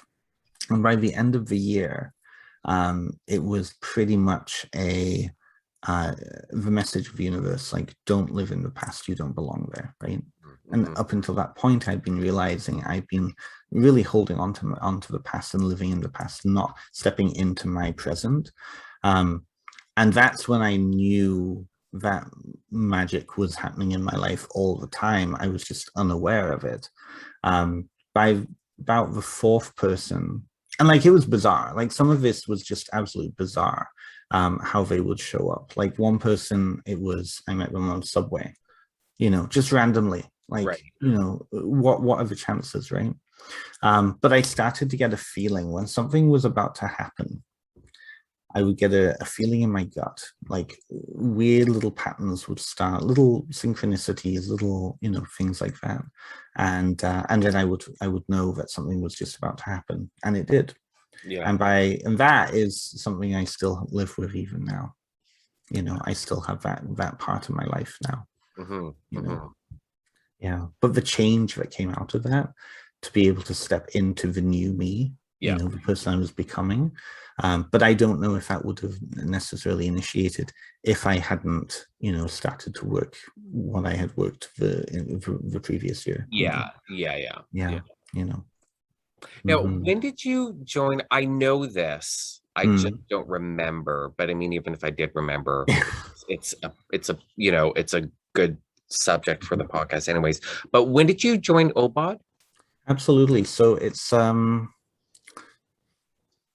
2018, I think. No, 2017. End of 2017. Yeah, because I know it was after you and I met the first time, Yes. which was a Mhm. Culturecon 2017, and that was September. So I know it was after In that. I between just that couldn't point. Yeah. remember if it was 2018 or 2017. Yeah. And It was like that late makes 2017, early yeah, 2018. Yeah. yeah, yeah. Yeah. What grade are you in now? I'm still on Bardic. Okay. Yeah, I I found this is the thing, and I was talking to David Bard about this. Yeah, I had him on my podcast, and I was talking to him after the show, and I was saying how I'm still on Bardic grade, and he said that's totally normal, mhm, right? People meet the material where they're at in their life, and if it's not compatible with that time in their life, then it won't get done. There are yeah, people who are like 20 years and they're still on Bardic grade, yeah. right? Yeah. Yeah, now OBOD, just for the listeners, Mm-hmm. OBOD has the three grades, Bard, then Ovade, then Druid. Mm-hmm. And they have the courses set up where you get your GWERs every month. Mm-hmm. And they have it set up so that you can do each grade within a year. Mm-hmm. And I don't think there are many people that Mm-hmm. go through all three grades, Yeah. you know, within 3 years. I Mm-hmm. remember when I was really active on the Druid Heads Pub forum, um, which was the forum. Technically, it wasn't OBODs, Mm-hmm. but it was, connected to OBOD. And, some people, and they were always Americans, that like to the day. Oh, I'm done Bardic. Oh, I'm done Ovate. Oh, I'm done Druid. And I always kind of was like, really, Yeah. really. But I mean, whatever, teach their own. Um, I think someday I'll do Druid grade. Maybe just to finally, technically complete it. I Mm-hmm. don't know. I joined OBOD. Well, definitely for the fellowship. I mean, I had been eyeing OBOD for years, and then when I met um first Gail, who I had her on my podcast 2 podcasts ago, Gail Yoga. Mm-hmm. I met her through me joining the Fellowship of Isis, and I can't remember how the conversation went, but I probably would have mentioned OBOD or she mentioned OBOD. And oh no, no, actually no, I would have mentioned OBOD because I remember my reaction was just like, oh, I'm a member of OBOD. And I'm like, oh my God. And then she was telling me about their grove and blah blah blah blah blah. So I Is started. she part of the Mystic Rivers Grove with Sarah out in Boston area? No. So No. this was when I was living in Toronto. Oh, So right. this, Okay. Okay. yeah, so this Hmm. predates my move to Texas. So I Okay. was living in Okay. Toronto at the time, and I joined the Fellowship of Ice. Okay, Hmm. well, so the reason why I joined OBOD was for the fellowship because I'm now doing, the 8 Sabbats you know, we're going out to well, not in Mount Forest, but two members. They had originally was an they bought an eight acre property, but then they bought the property, the house next door to them as well. So now they had 100 acres. Beautiful, beautiful. Oh God. If you are any form of pagan, this 100-acre property would be your dream property because it's all surrounded by farmland, but there's this 100 acres that is, well, there's a bit of alfalfa growing. Oh, wonderful. Otherwise, it is 100% unsuitable for any type of farming. Right. And when they sold off the second property, they wanted to split it 50 acres, and they couldn't because this 100 acres surrounded by farmland is a area of natural and scientific. So they can't, they have to keep it one. Yeah. So while they were able to split it 80-20, one of the reasons why it has this designation is it's the God, what were the snakes called? Massasauga rattlers. The most northern part where they've been found. Wow, on that property. On that property. Wow. So it's a beautiful property. There's a couple of ponds, this big bowl shape in the ground behind the house where we do all our rituals. And then, you know, it's hill and then there's forest and ravine. Oh, beautiful. Yeah. And I mean, it's perfect. It's perfect. So it was definitely the fellowship that I joined, but I joined for the Bardic grade because I was looking for that alchemical that alchemical work through the elements, you know, that inner work, that change, you know, that you go through. And I just couldn't find it anywhere else. You know, I had joined a gardening coven and it wasn't giving me what I was looking for. I joined the Fellowship of Isis and it wasn't giving me what I was looking for, like that personal alchemy, that transformation, that dramatic change. And, you know, regardless of the tradition or whatever, all these training programs, they're all similar, you know, like in the Western esoteric tradition, you know, working through the elements, you know, in a similar way. There's differences, of course. And it's not that just because every tradition is copying off of every other tradition and making changes. It's just, it's part of the Western esoteric tradition. And something about Obod and Druidry was calling me, and I'm like, okay, this is it. And then I met Gail, and I'm a member of Obod. Then I met the Grove, and we're celebrable. So, you know, the reason why I joined Obod was for the Bardic grade, it wasn't like, I'm going to go through the 3 grades. I'm going to be Druid grade, and I'm a Druid leader. You know, it wasn't anything about that. It was for that alchemical transformation that I was looking for, and which I got. And, you know, having that, you know, spontaneous initiatory experience that I was telling you about.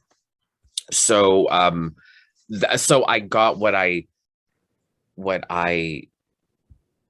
to Obod for. What, you know what I mean? Just in the Bardic grade. And so it's not like you have to go through all 3 grades. And you don't have to rush through all 3 grades even, but they're not even set up like they're 3 separate grades because they're 3 separate functions. Functions, and the training is different in all 3 grades, but it's not set up like a hierarchy where ovate is above bard and druid is above That's the thing, ovate right? and bard. Yeah. You know what I mean? And I have noticed that quite a few people who are coming in, um, specifically Americans, and I know why that is, and I know why that is because partly it's cultural, Mhm. partly it's because of the sheer distance between all the various groves in the States. Um, in the UK, everyone's so much closer together that everybody gets together, right?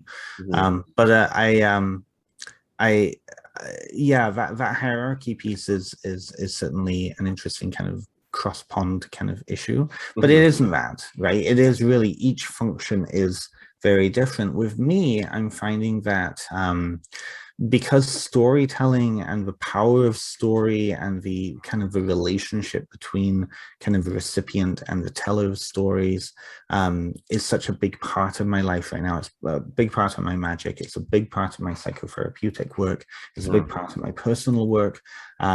That I'm very comfortable in sitting and exploring and dwelling in that bardic role right now. Yeah. And it's something that there's so many mysteries in that one grade that if I were to then think to skip ahead to the next one and really immerse myself in ovate, which is a lot more about community service around putting yourself into those places of service to others and service to self and Yeah. service to everything around.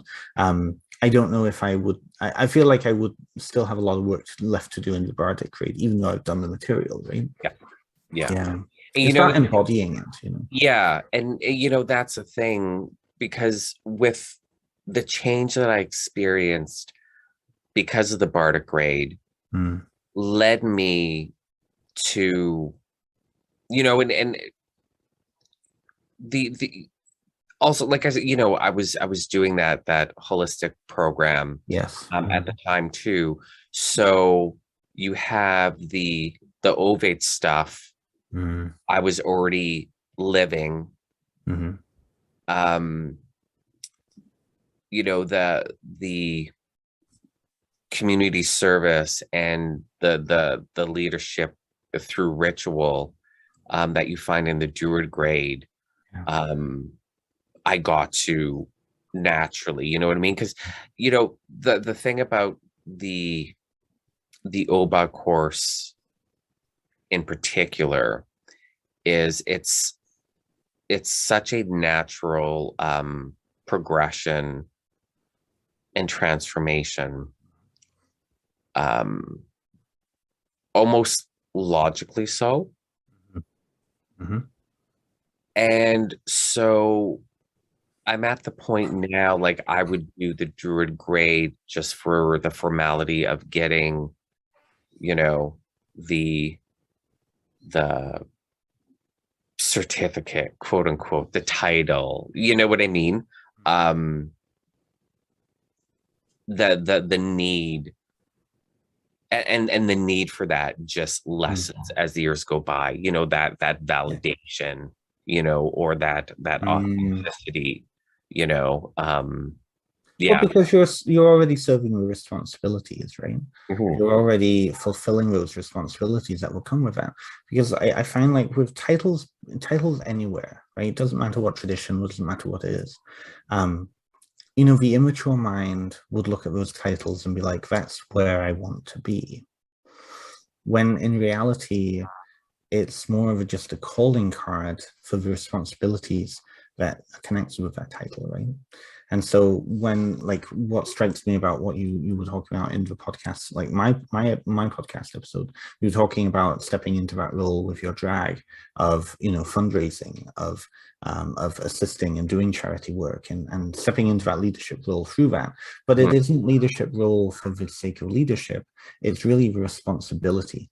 And people Yeah. who are not prepared to step into that responsibility, the title becomes meaningless, right? Yeah, absolutely. Yeah. And the one thing you realize too is that um leadership is true leadership is more about service than it Mm-hmm. is about ordering people about, because the more I step into a leadership role, the more heavy lifting and grunt work that I do. Like in whether it's in ritual, Yeah. you know, the magical, you know, the magical aspect of my life or the mundane aspect of my life.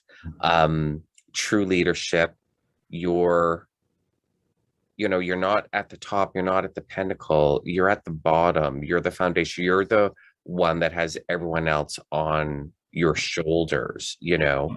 That's true leadership. Absolutely. And, you know, and so many people, I think, come into the pagan world, occult world, you know, however you want to define it, looking for high titles, to fulfill um, an ego need. Yeah. And hopefully those people through the work transform, but a lot don't. Yes. And then you get a lot of very culty behavior. Yeah. And you know, I'm also torn too, because you know, you get some people, some really questionable personalities that are hard to deal with, that can be disruptive, potentially um, threatening or dangerous. And I mean, um, you have to take care of them. Like you know, you have to remove them from your space. You have to put up boundaries. Yeah. You have to put up boundaries. Yeah. But you know, I'm torn though, because those are the people that end up becoming the EA Quetings of the world, you know, and starting their, you know, their little personality cults. Yeah. Yeah, and which leads to, you know, followers murdering women, Yeah, as sacrifices to, you know, the devil. Yeah. You know, so you can't have them around, but you want to see them transform in a positive way, but they're not going to do that on their own. You're just, you know, you're just, Yeah. you're stuck. I mean, you have to step back and say, you know, as much as your role,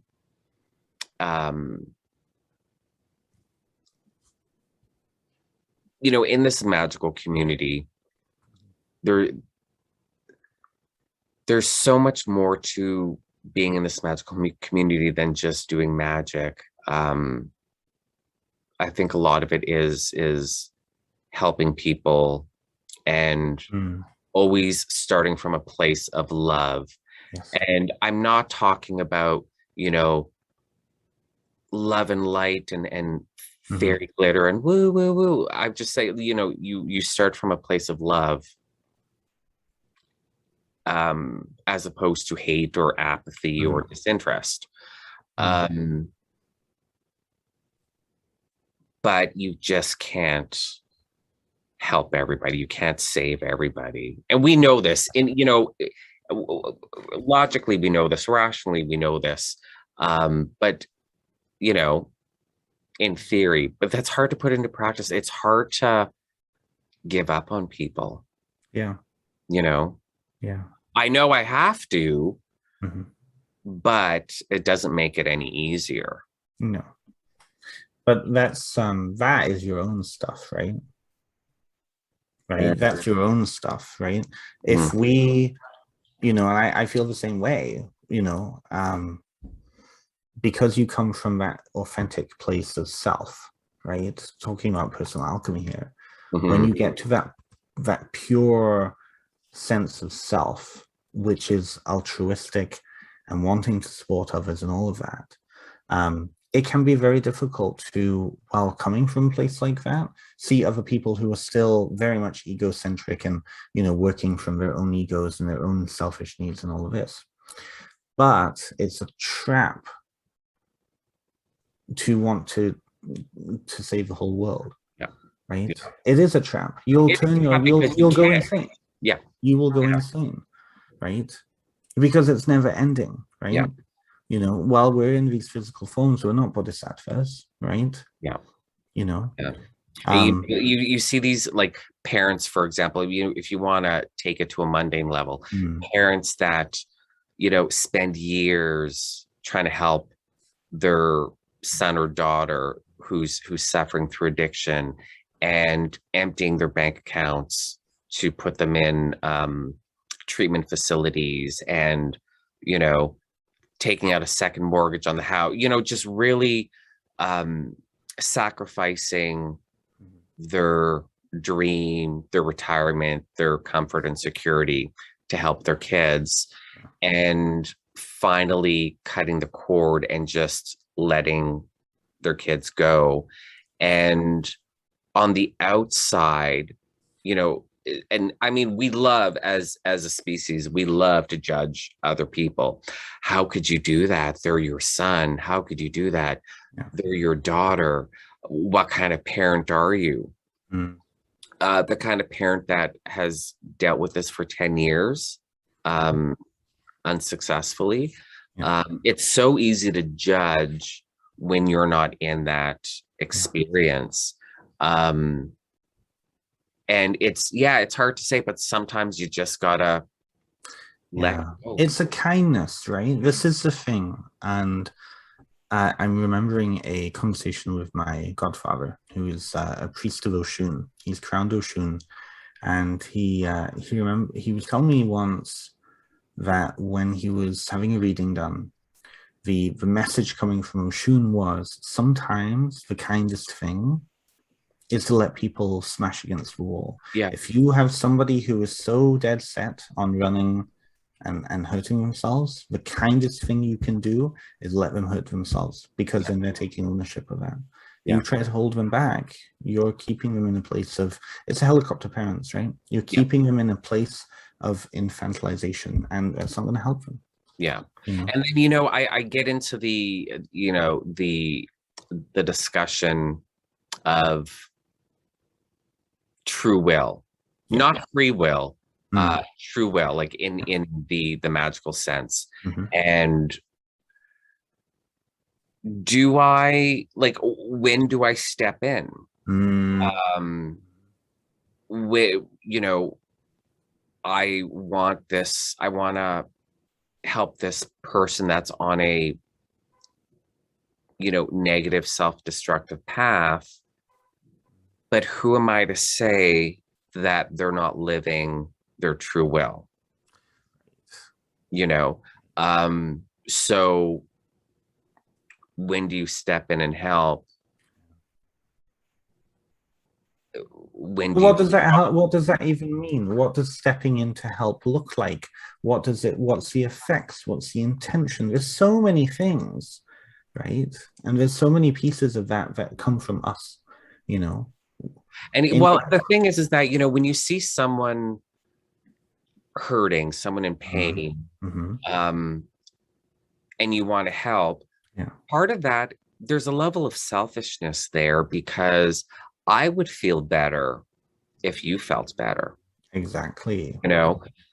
So I've kind of gotten to the point where I step back and say, I'll always be willing to help, Yeah. but only if I'm asked to, Mm. because otherwise I'm deciding what your true will is. I'm deciding what your path is. Exactly. And that's not our role. Yeah. And then that makes me think, I start going into these, I my thoughts just spin out of control. And then I'm thinking, okay, well then interventions, those I would never be able to take part in. And they fail often. They Well, often they do fail often, but Yeah. the person who, the addict Yeah. isn't inviting everyone to an intervention. Yeah. They're being ambushed. Yeah. So if I'm coming from that place of true will, then Mm. I couldn't take part in an intervention. Mm. Like morally or ethically, from my magical spiritual standpoint, I wouldn't be able to take part in intervention because we're all deciding what's best for this person, not this person. You know what I mean? But then I just wrap back around. Oh, but what if this is their moment and this is their time? And Mm. you just start thinking Completely. in No, circles, completely. and Yeah. you don't come up with an answer because you can't. There is no answer. No. No. There is, That's the lie of it, is that constantly looking for an answer. When the answer is very apparent, right? The answer is that that individual has had so many opportunities in their life where their will, their ability to step into ownership was taken away, Mhm, right? mhm. Often addiction is connected to trauma, and often trauma is connected with some sort of an abuse situation or something external to themselves where their ability to feel empowered and in control of their life was taken away. Yeah, Right? yeah, And so interventions often fail because what the addiction actually is a coping mechanism with whatever is underlying that. And yeah, then you get a bunch of people coming and trying to take that coping mechanism away. yeah, It's an unhealthy coping mechanism, but for them it's a coping mechanism. yeah, So what the work then, at least speaking psychotherapeutically here, is to look at what is the healing needing to be done underneath that addiction, so that then the addiction becomes useless to them. You know what I mean? yeah, Yeah, yeah. It's and I mean that takes a lot of understanding, especially when you do feel all these things. You feel bad for them, you want to help them, all of this. Well, that's your stuff, right? yeah, yeah, Yeah, exactly. Because I yeah. would certainly feel a lot better to see Mhm. this person that's in front of me in pain not Yeah, be in pain. So yeah, I'm starting from a place of me, from yeah. a place of ego, because now I'm like, okay, well, I need to feel better Mm. and in this situation, and the only way to feel better in this situation is to make this other person feel better. Exactly. And Exactly. so I've decided everything in that moment for this person. I've decided what's Yeah, best for them, et cetera, et cetera, et cetera. exactly. And I'm not taking into consideration their true will, Yeah. their needs, their, the lessons that they need to learn. So yeah, so now it's a step back and, help when asked. Yes, exactly. And that's to kind of tie this back to the idea of magic, right?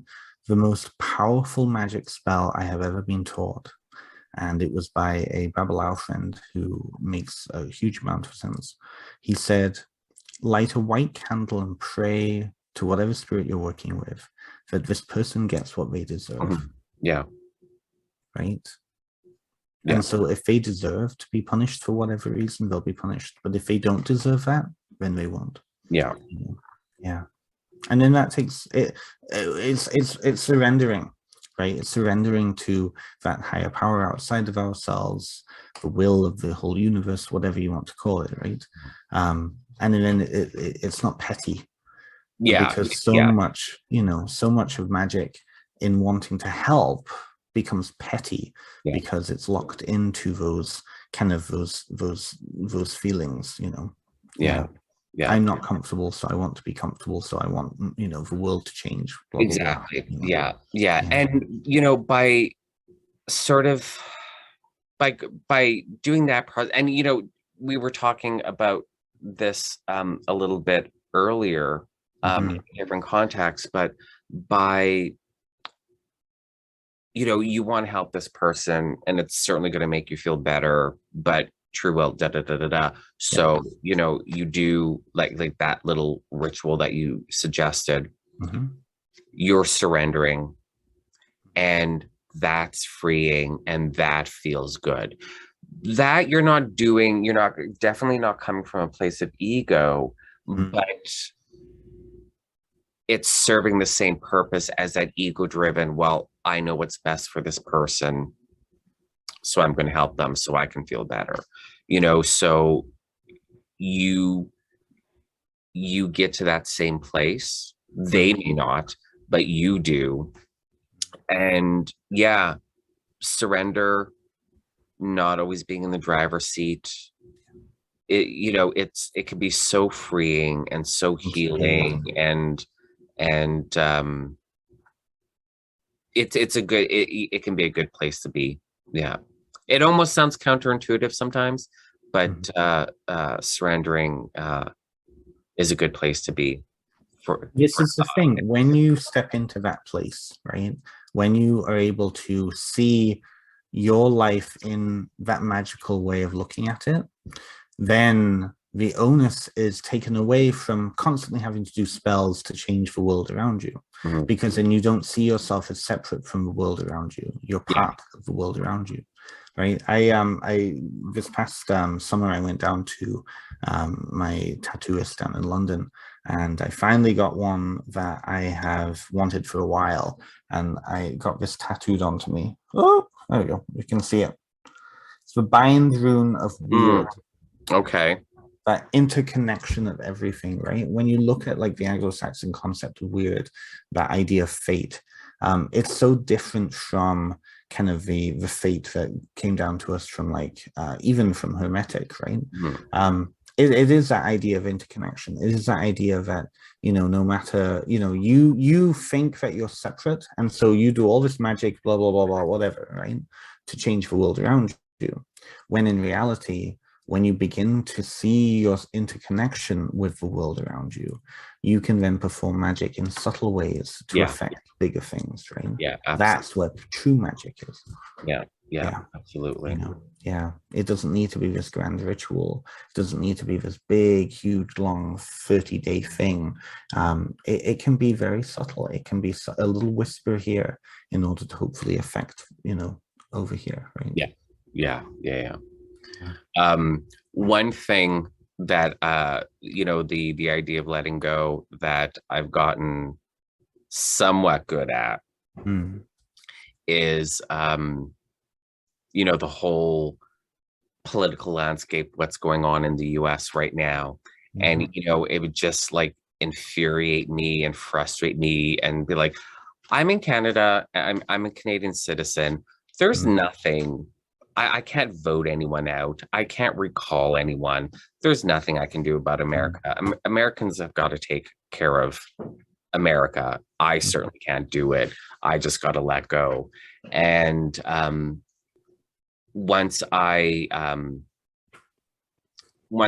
started thinking in and I mean, it's hard because it seems every week there's something else. Like the newest thing, the Texas's abortion ban. And, like my blood is boiling, and it's like, remember, Shawn, this isn't your country. You can't, nothing you can say or do is going to change it.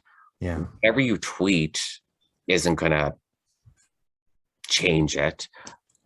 Stop. You have your own country to worry about, and the blood pressure just drops. The blood pressure just drops. You just gotta surrender and let go. Those things. It's about affecting what you like. It is about affecting what you can control. Which, when you really look at it and you really start to understand, is very little, right? And the weight that can be taken off of that. But that doesn't mean that you then have to give up. Doesn't mean that you can't relate to the person in front of you from that place of loving kindness and that place of interconnection and all of that, But it also doesn't mean that you have to then spend so much time fixating on something that is so much bigger than you. Exactly. And I have I understand the political nature of the occult community. I mean, the occult magic has always been subversive and political. You may not like that reality, but that's a reality. See a lot of people commenting on,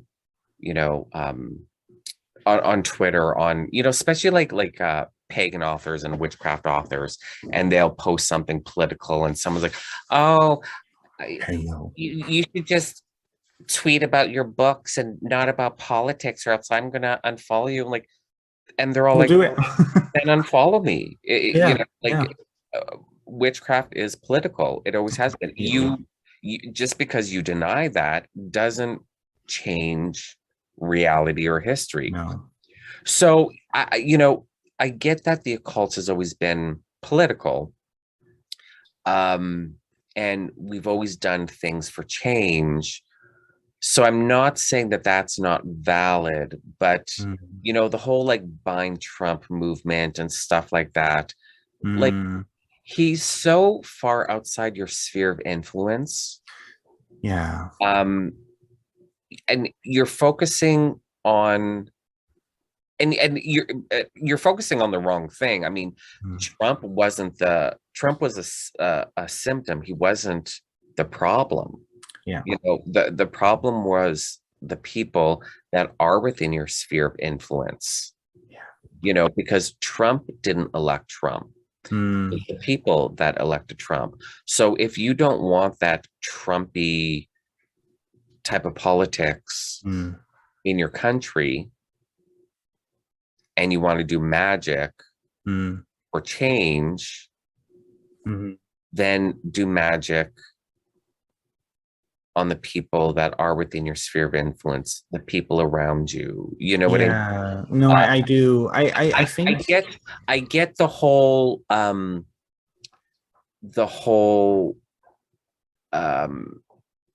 like, oh, look at me, look what I'm doing on social media. Like, get the likes, get the retweets, get the follower count up high. I get that. Yeah.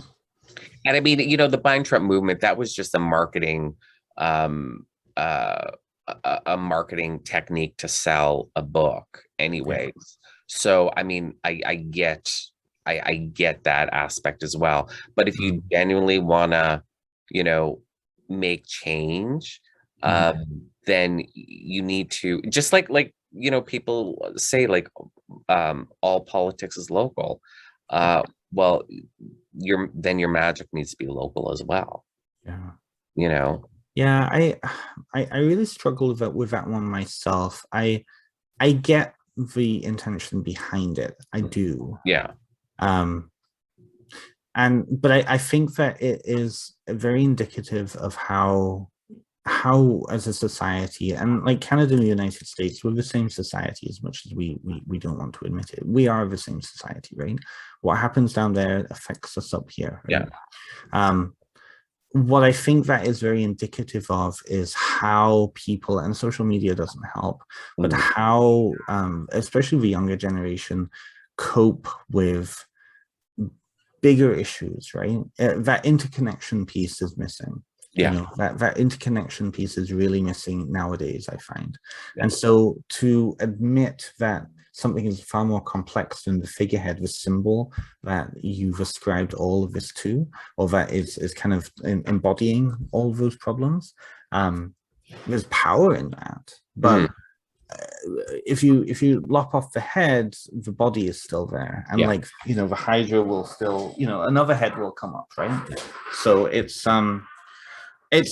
very indicative of kind of how society is right now in general. It doesn't matter what kind of social issue is out there, but that doesn't negate the fact that magic and occultism and the pagan community, and however other communities you want to add onto that, there's embodied power in it, right? There's a reason why so many queer people are in these, marginalized spiritual communities. So many queer people are suddenly taking up.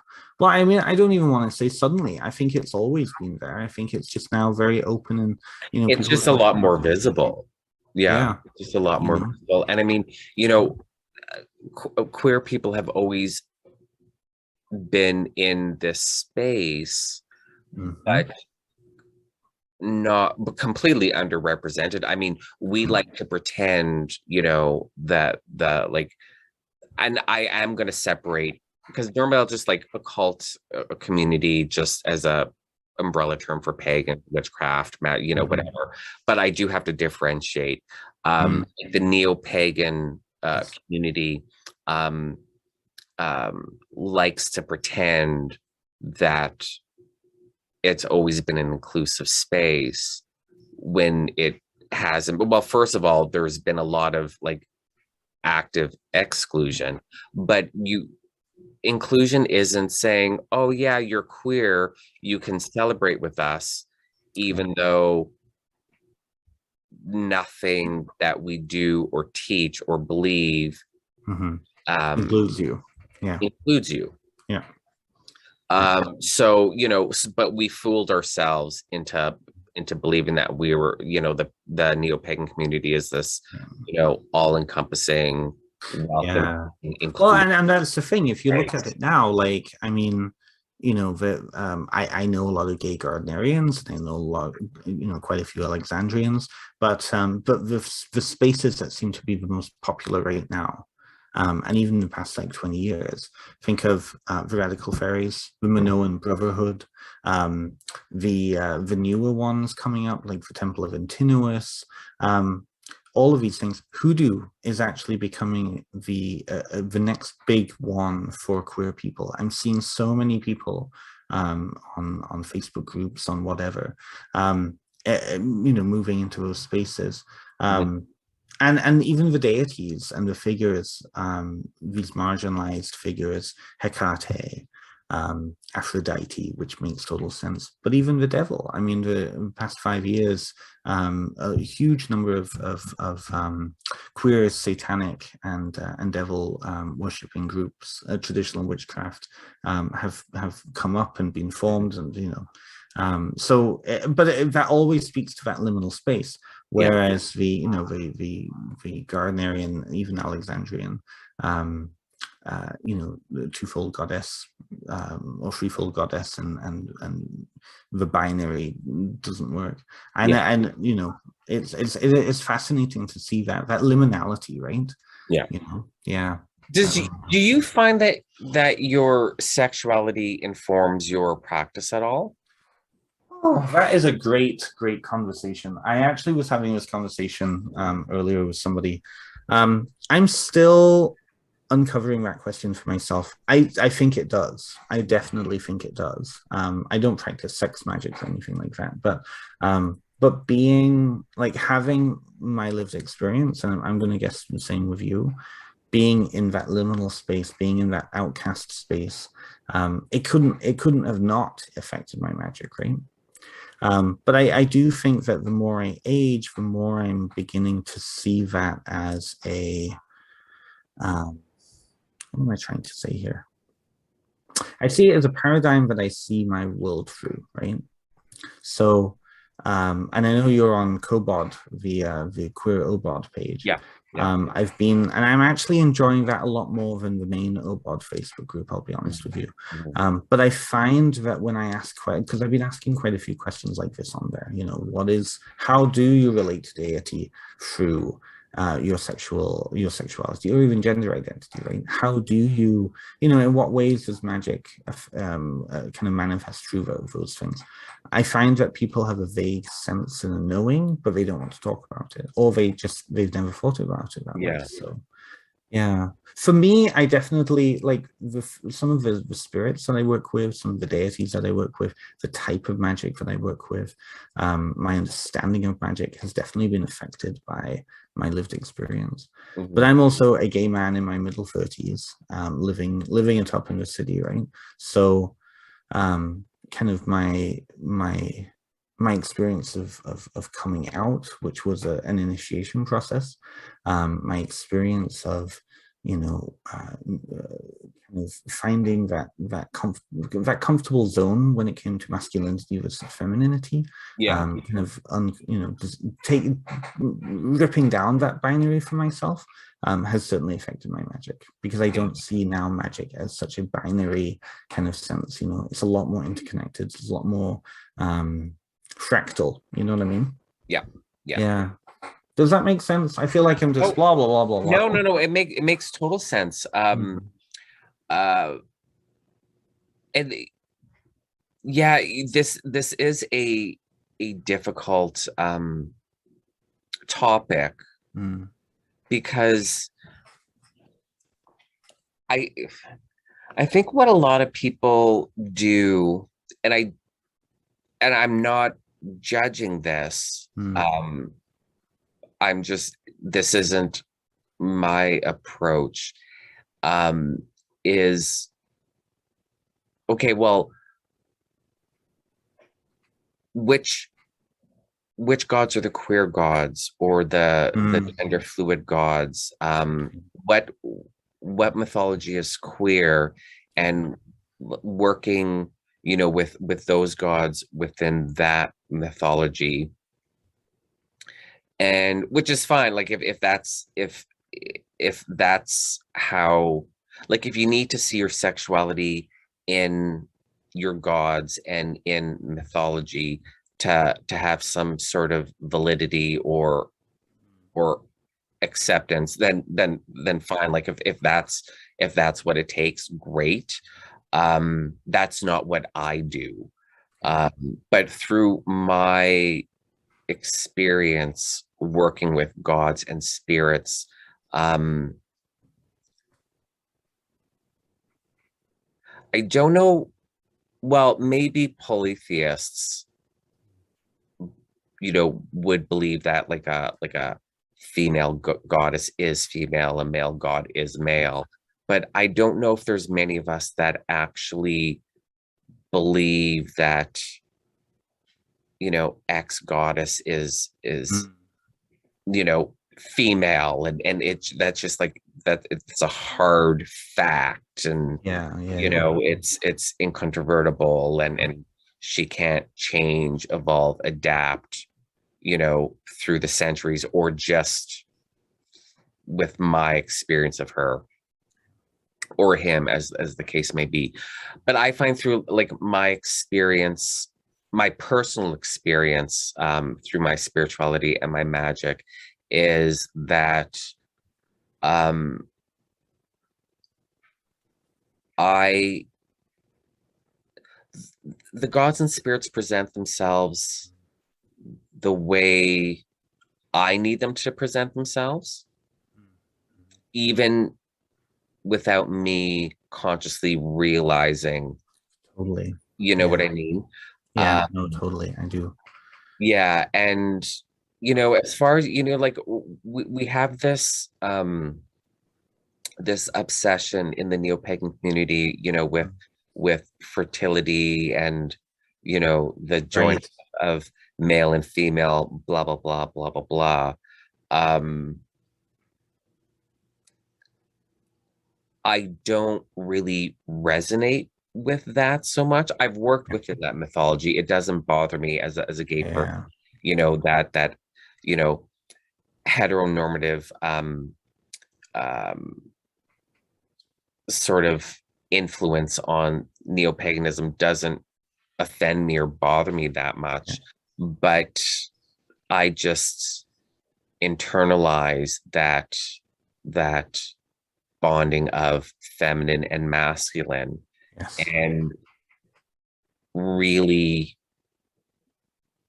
embrace both, Mm, in more of a balance. totally. Yeah, totally. Yeah. So that's basically how I guess Yeah. how my sexuality informs my practice. Totally. Like I said, I don't feel the need to go and search out um queer mythology I hear you. like Yeah. that. And I, Yeah. And but well, and to, to me, I mean, I've been out of the closet since I was 14 or Mhm. 15. I mean, I've been out of the closet more than I was in the closet at this point in my life. Mhm. Mhm. So I I just feel like that's attempting to validate queer Yeah. sexuality. You know what I mean? I Just have like noticed.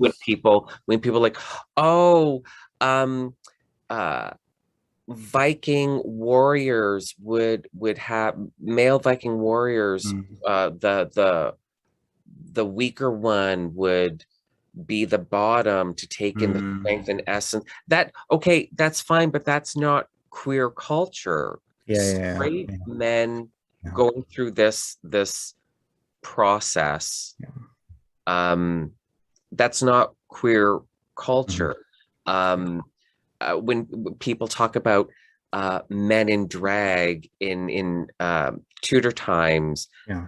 they weren't in drag. It was No, illegal for women to be on stage. this is the Drag thing. Yeah, drag has nothing to do with the patriarchy. yeah, You know what I mean? yeah. Just because a man's in a dress doesn't make it drag. You know. Yeah. So it's uh there's in I can't remember what pharaoh's tomb, uh a painting of his hairstylist and manicurist. They're holding hands. They're gay lovers. Oh, Mm, ancient Egyptians, accepted homosexual. You don't know that. You yeah, don't know that, and you don't need that as yeah, validate your existence now. That was yeah. 4,000 years ago. This is now. I just find too many people are looking to the past for Mm, evidence of homosexuality yeah, in accepted form to say, see, we're yeah, valid. yeah.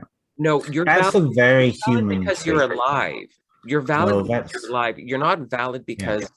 because there's a painting Mm, of two Egyptian men yeah. 4,000 years ago holding hands. Oh, You're completely. Yeah, valid because you're alive. yeah.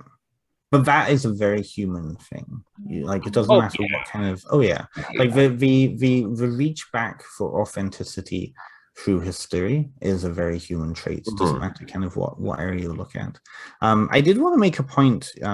What you raised before about how people are running out and looking for queer deities to worship, and I think of what I have seen, and I've experienced this myself to some degree, but of what I have seen, I think that's a stage along, like that's a phase along the Yes. stages of owning your spirituality, right? Yeah. Some some of the very interesting folk that I've been connecting with lately, um, I ask them these questions, right? Because I'm particularly interested in queer spirituality for my practice, because it is an area that for a lot of queer people, especially immigrants from Christianity or Islam or whatever it is, refugees, I should say. Spirituality can be a very dangerous place sometimes because of that past trauma. Yeah. I have noticed that the most interesting people to me are the people who they don't look to queer deities to validate themselves. They look to queer deities that represent their lived experience. So, for example, two deities that are very popular right now, and have been popular three deities, I should say, that have been popular for a long time: Hermes, Pan, and Dionysus. And so for me, I'm a huge fan of Hermes. Mhm. Love him to bits, and for a long time, I really connected with him, his story, because I can see him in my life. I can see his energy, not so much his physicality, his energy in my life. That power of change, of transaction. Transaction has been such a big part of my life. Mhm. I was talking to somebody who, well, two guys actually, very wonderful individuals, like really incredibly interesting individuals. They were talking about Dionysus and how when they're involved in orgies and they're involved in in the bathhouse, just going at it, having fun, and it's a bacchanalian feast, right? Mhm. They then see in that queer space Dionysus, and they see the energy behind that environment and that situation in him. And so when they're honoring him, they're honoring their lived experience. And I think for a lot of people, the idea of fertility, especially for for women who are going through pregnancy and who that's their lived experience, their bodies are producing. So the danger with that is when that becomes dogma, and Yeah. that's why Wicca has become so dogmatic when it comes to that. Is, you know, it's typecasting human experience into only two forms, Yeah. when in reality it isn't. There's a wonderful podcaster from down in Sarnia, Windsor area. She's called the Fat Feminist Witch. Oh, And she's I fantastic. I Yeah. love her. Yeah. And you know, I feel so guilty. I have to be honest. I feel so guilty because I got into it with her a few years ago when I was in a different place in my life. Right.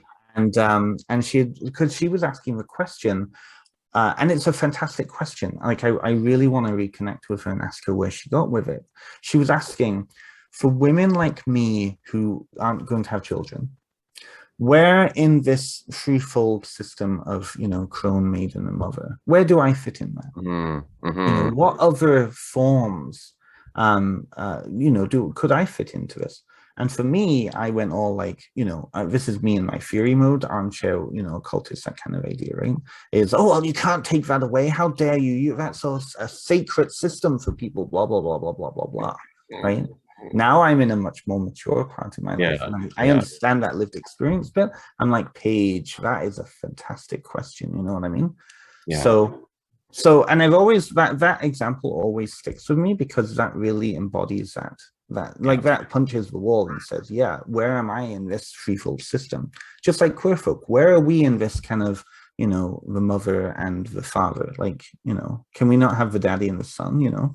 You know what I mean? Yeah. Oh, yeah. And I hope if Paige is watching this, I really hope that we can have that conversation now that I'm in a much better place. Yeah, right. Yeah, but it's fantastic. But I feel like for queer folk who are owning their spirituality and their sexuality, and their gender identity, that is the switching point. That's when it becomes less a validation and more of a, I see it in my world. Yeah. So I'm honoring my world. Do you know what I mean? Yeah. Have you had Paige on your podcast? I think you should totally have her on your podcast. I think, well, she would make a great guest. I think we have a great conversation. She has a great personality. Yeah. I mean, Anyway. my wish list of guests is so long, which is great because that just means, you know, well, not like everyone that I ask is gonna, you know, obviously come on. But I mean, I just have such a huge wish list of guests, and I haven't had anyone turn me down. Oh, wonderful. That's good. Wait, no, I haven't had anyone turn me down. I had one that agreed, we set the date and time, and then they were just a no-show.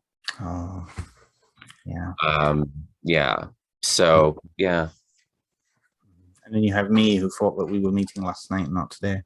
You know, I totally panicked because I interviewed Laura Tempest Zakroff. Oh, yes, I saw that. You posted that, didn't you? Yeah, but our interview was supposed to be last Tuesday, and she'd asked if we can move it to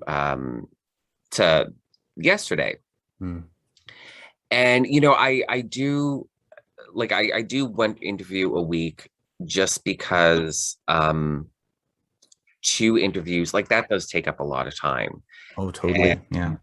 And either I'm super busy with work and now here's like 6 hours that I'm not working, or like today I finally have like all my orders shipped out today. And tonight, if I wasn't doing the podcast, I would have, there was a couple of candles I have to label, then I would have just relaxed because I've been go for these past couple weeks. It's been like it's been 4 weeks now of just constant go, but I've done like 8 weeks worth of business in this 4-week period. So it wasn't ideal because now I have 2 podcasts to do this week, technically 3 because we did part 1 with you.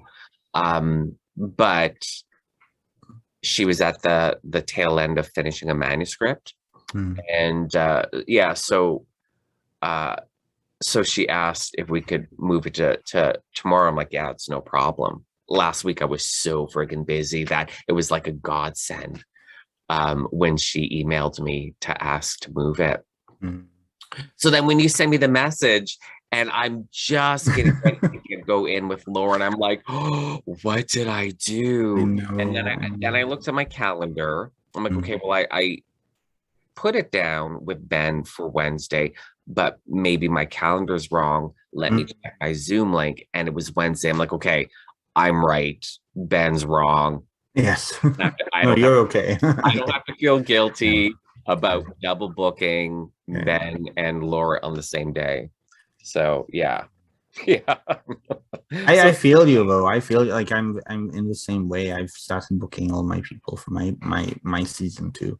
I just did an episode of Morgan Daimler. I don't know if you know her. Yes. Yeah. It was wonderful, absolutely wonderful book. Yeah. The name of her book, say it for me because I can't think of it. There's 39 of them, so I have a whole choice to. No, her last book. Her last book was A Field Guide to Fairies.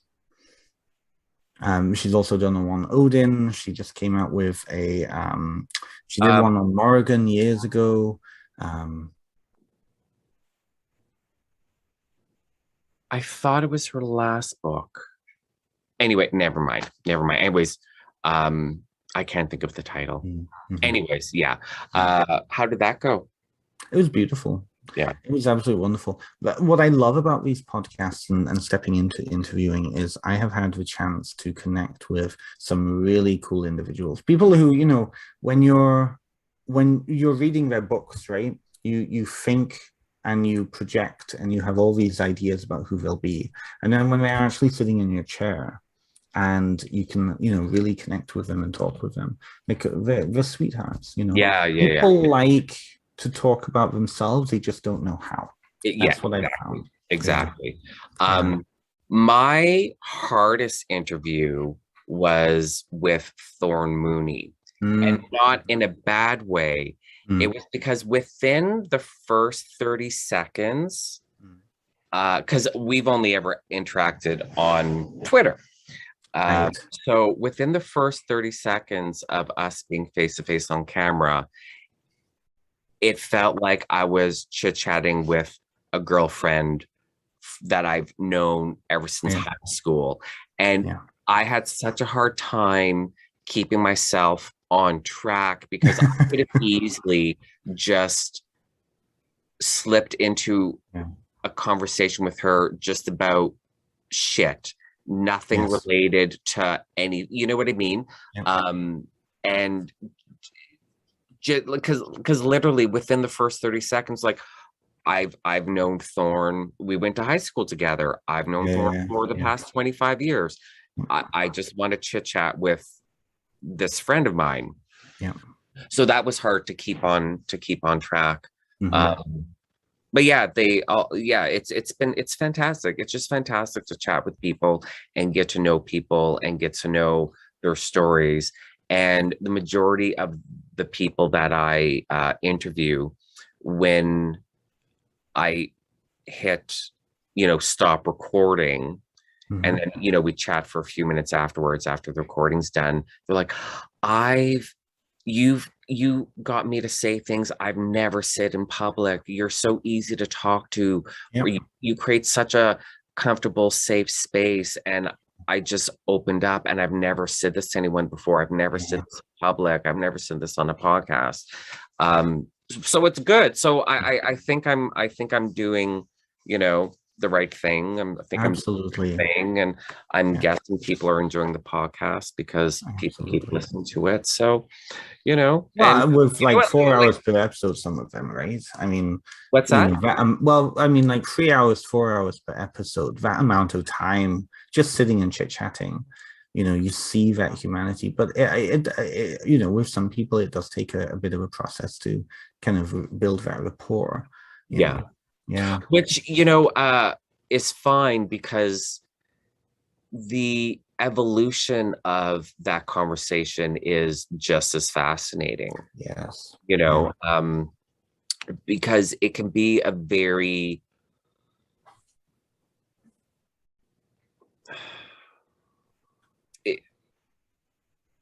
you know, like you don't know the person, and you know the questions and the answers are very, I'm just gonna say professional, you know, polished and clean. But then, you know, you get comfortable and you get relaxed, and the personality, like the real personality, starts coming through. Yeah. So if that process takes a while, that's even fine, because that's fascinating to watch that progression, you know. And I mean, even if no one listens to the podcast, I would still do this just because it's just fun chatting with Oh, people. it's wonderful. Yeah.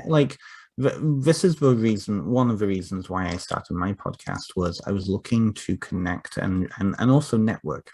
Yeah. And so I've been able to network with people who not only have opened opportunities and doors for me, but also while serving that need to, you know, put myself out there as well, right? Yeah. And I feel like people, and it's always funny when you ask people who are not used to being interviewed, their reaction to it versus those people who are very seasoned, like interviewees, you know, you can tell. Yeah. And then it's kind of finding the identity of your podcast, right? So like with me, my signature question is always, and what did you learn about yourself? And when I ask that, even though I've told people before, you know, it always trumps them because people aren't used to thinking of that way, you know. Exactly. And then, Yeah. you know, yeah. Yeah. It's fantastic. I love it. Yeah, absolutely. Absolutely. Mhm. Okay, Mhm. so tell the listeners where they can find you, like your social media, your websites, your Yeah, podcast, absolutely. all of that. This is all going to be in the show notes, folks, but Perfect. just go ahead and Absolutely. So share everything is on my hub, Paducah Wellness, Paduka wellness.com. That's where you can find about my work, you can find my blog, you can find my podcast, you can find all my various classes and things like I put out.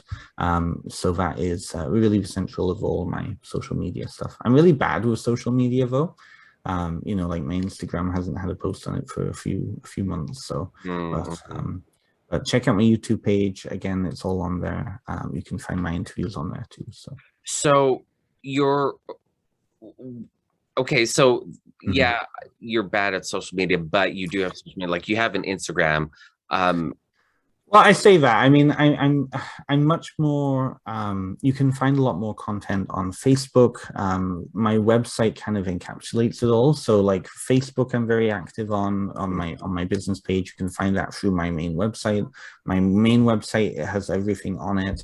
Okay. YouTube, I post a lot too.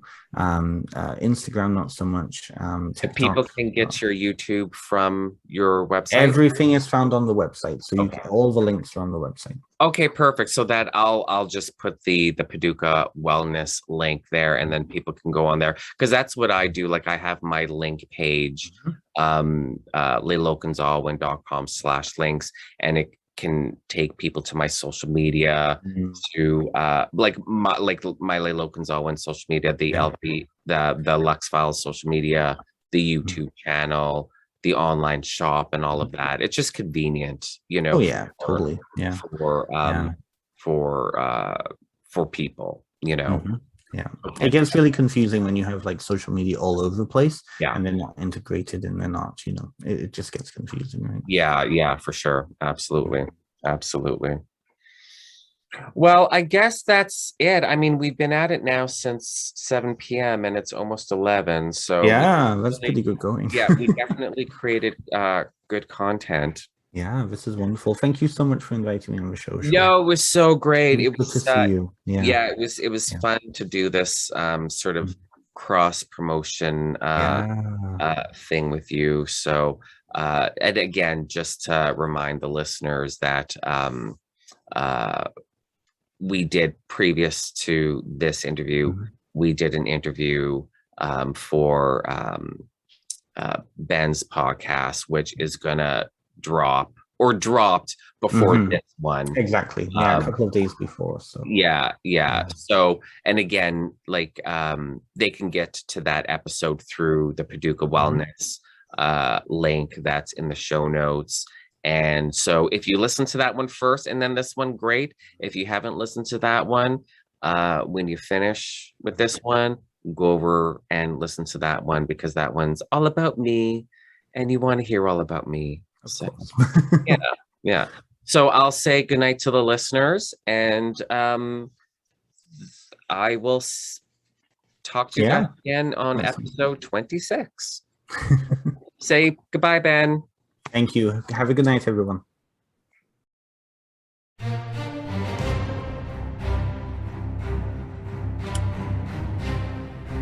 Thank you for listening to this episode of the Lux Files.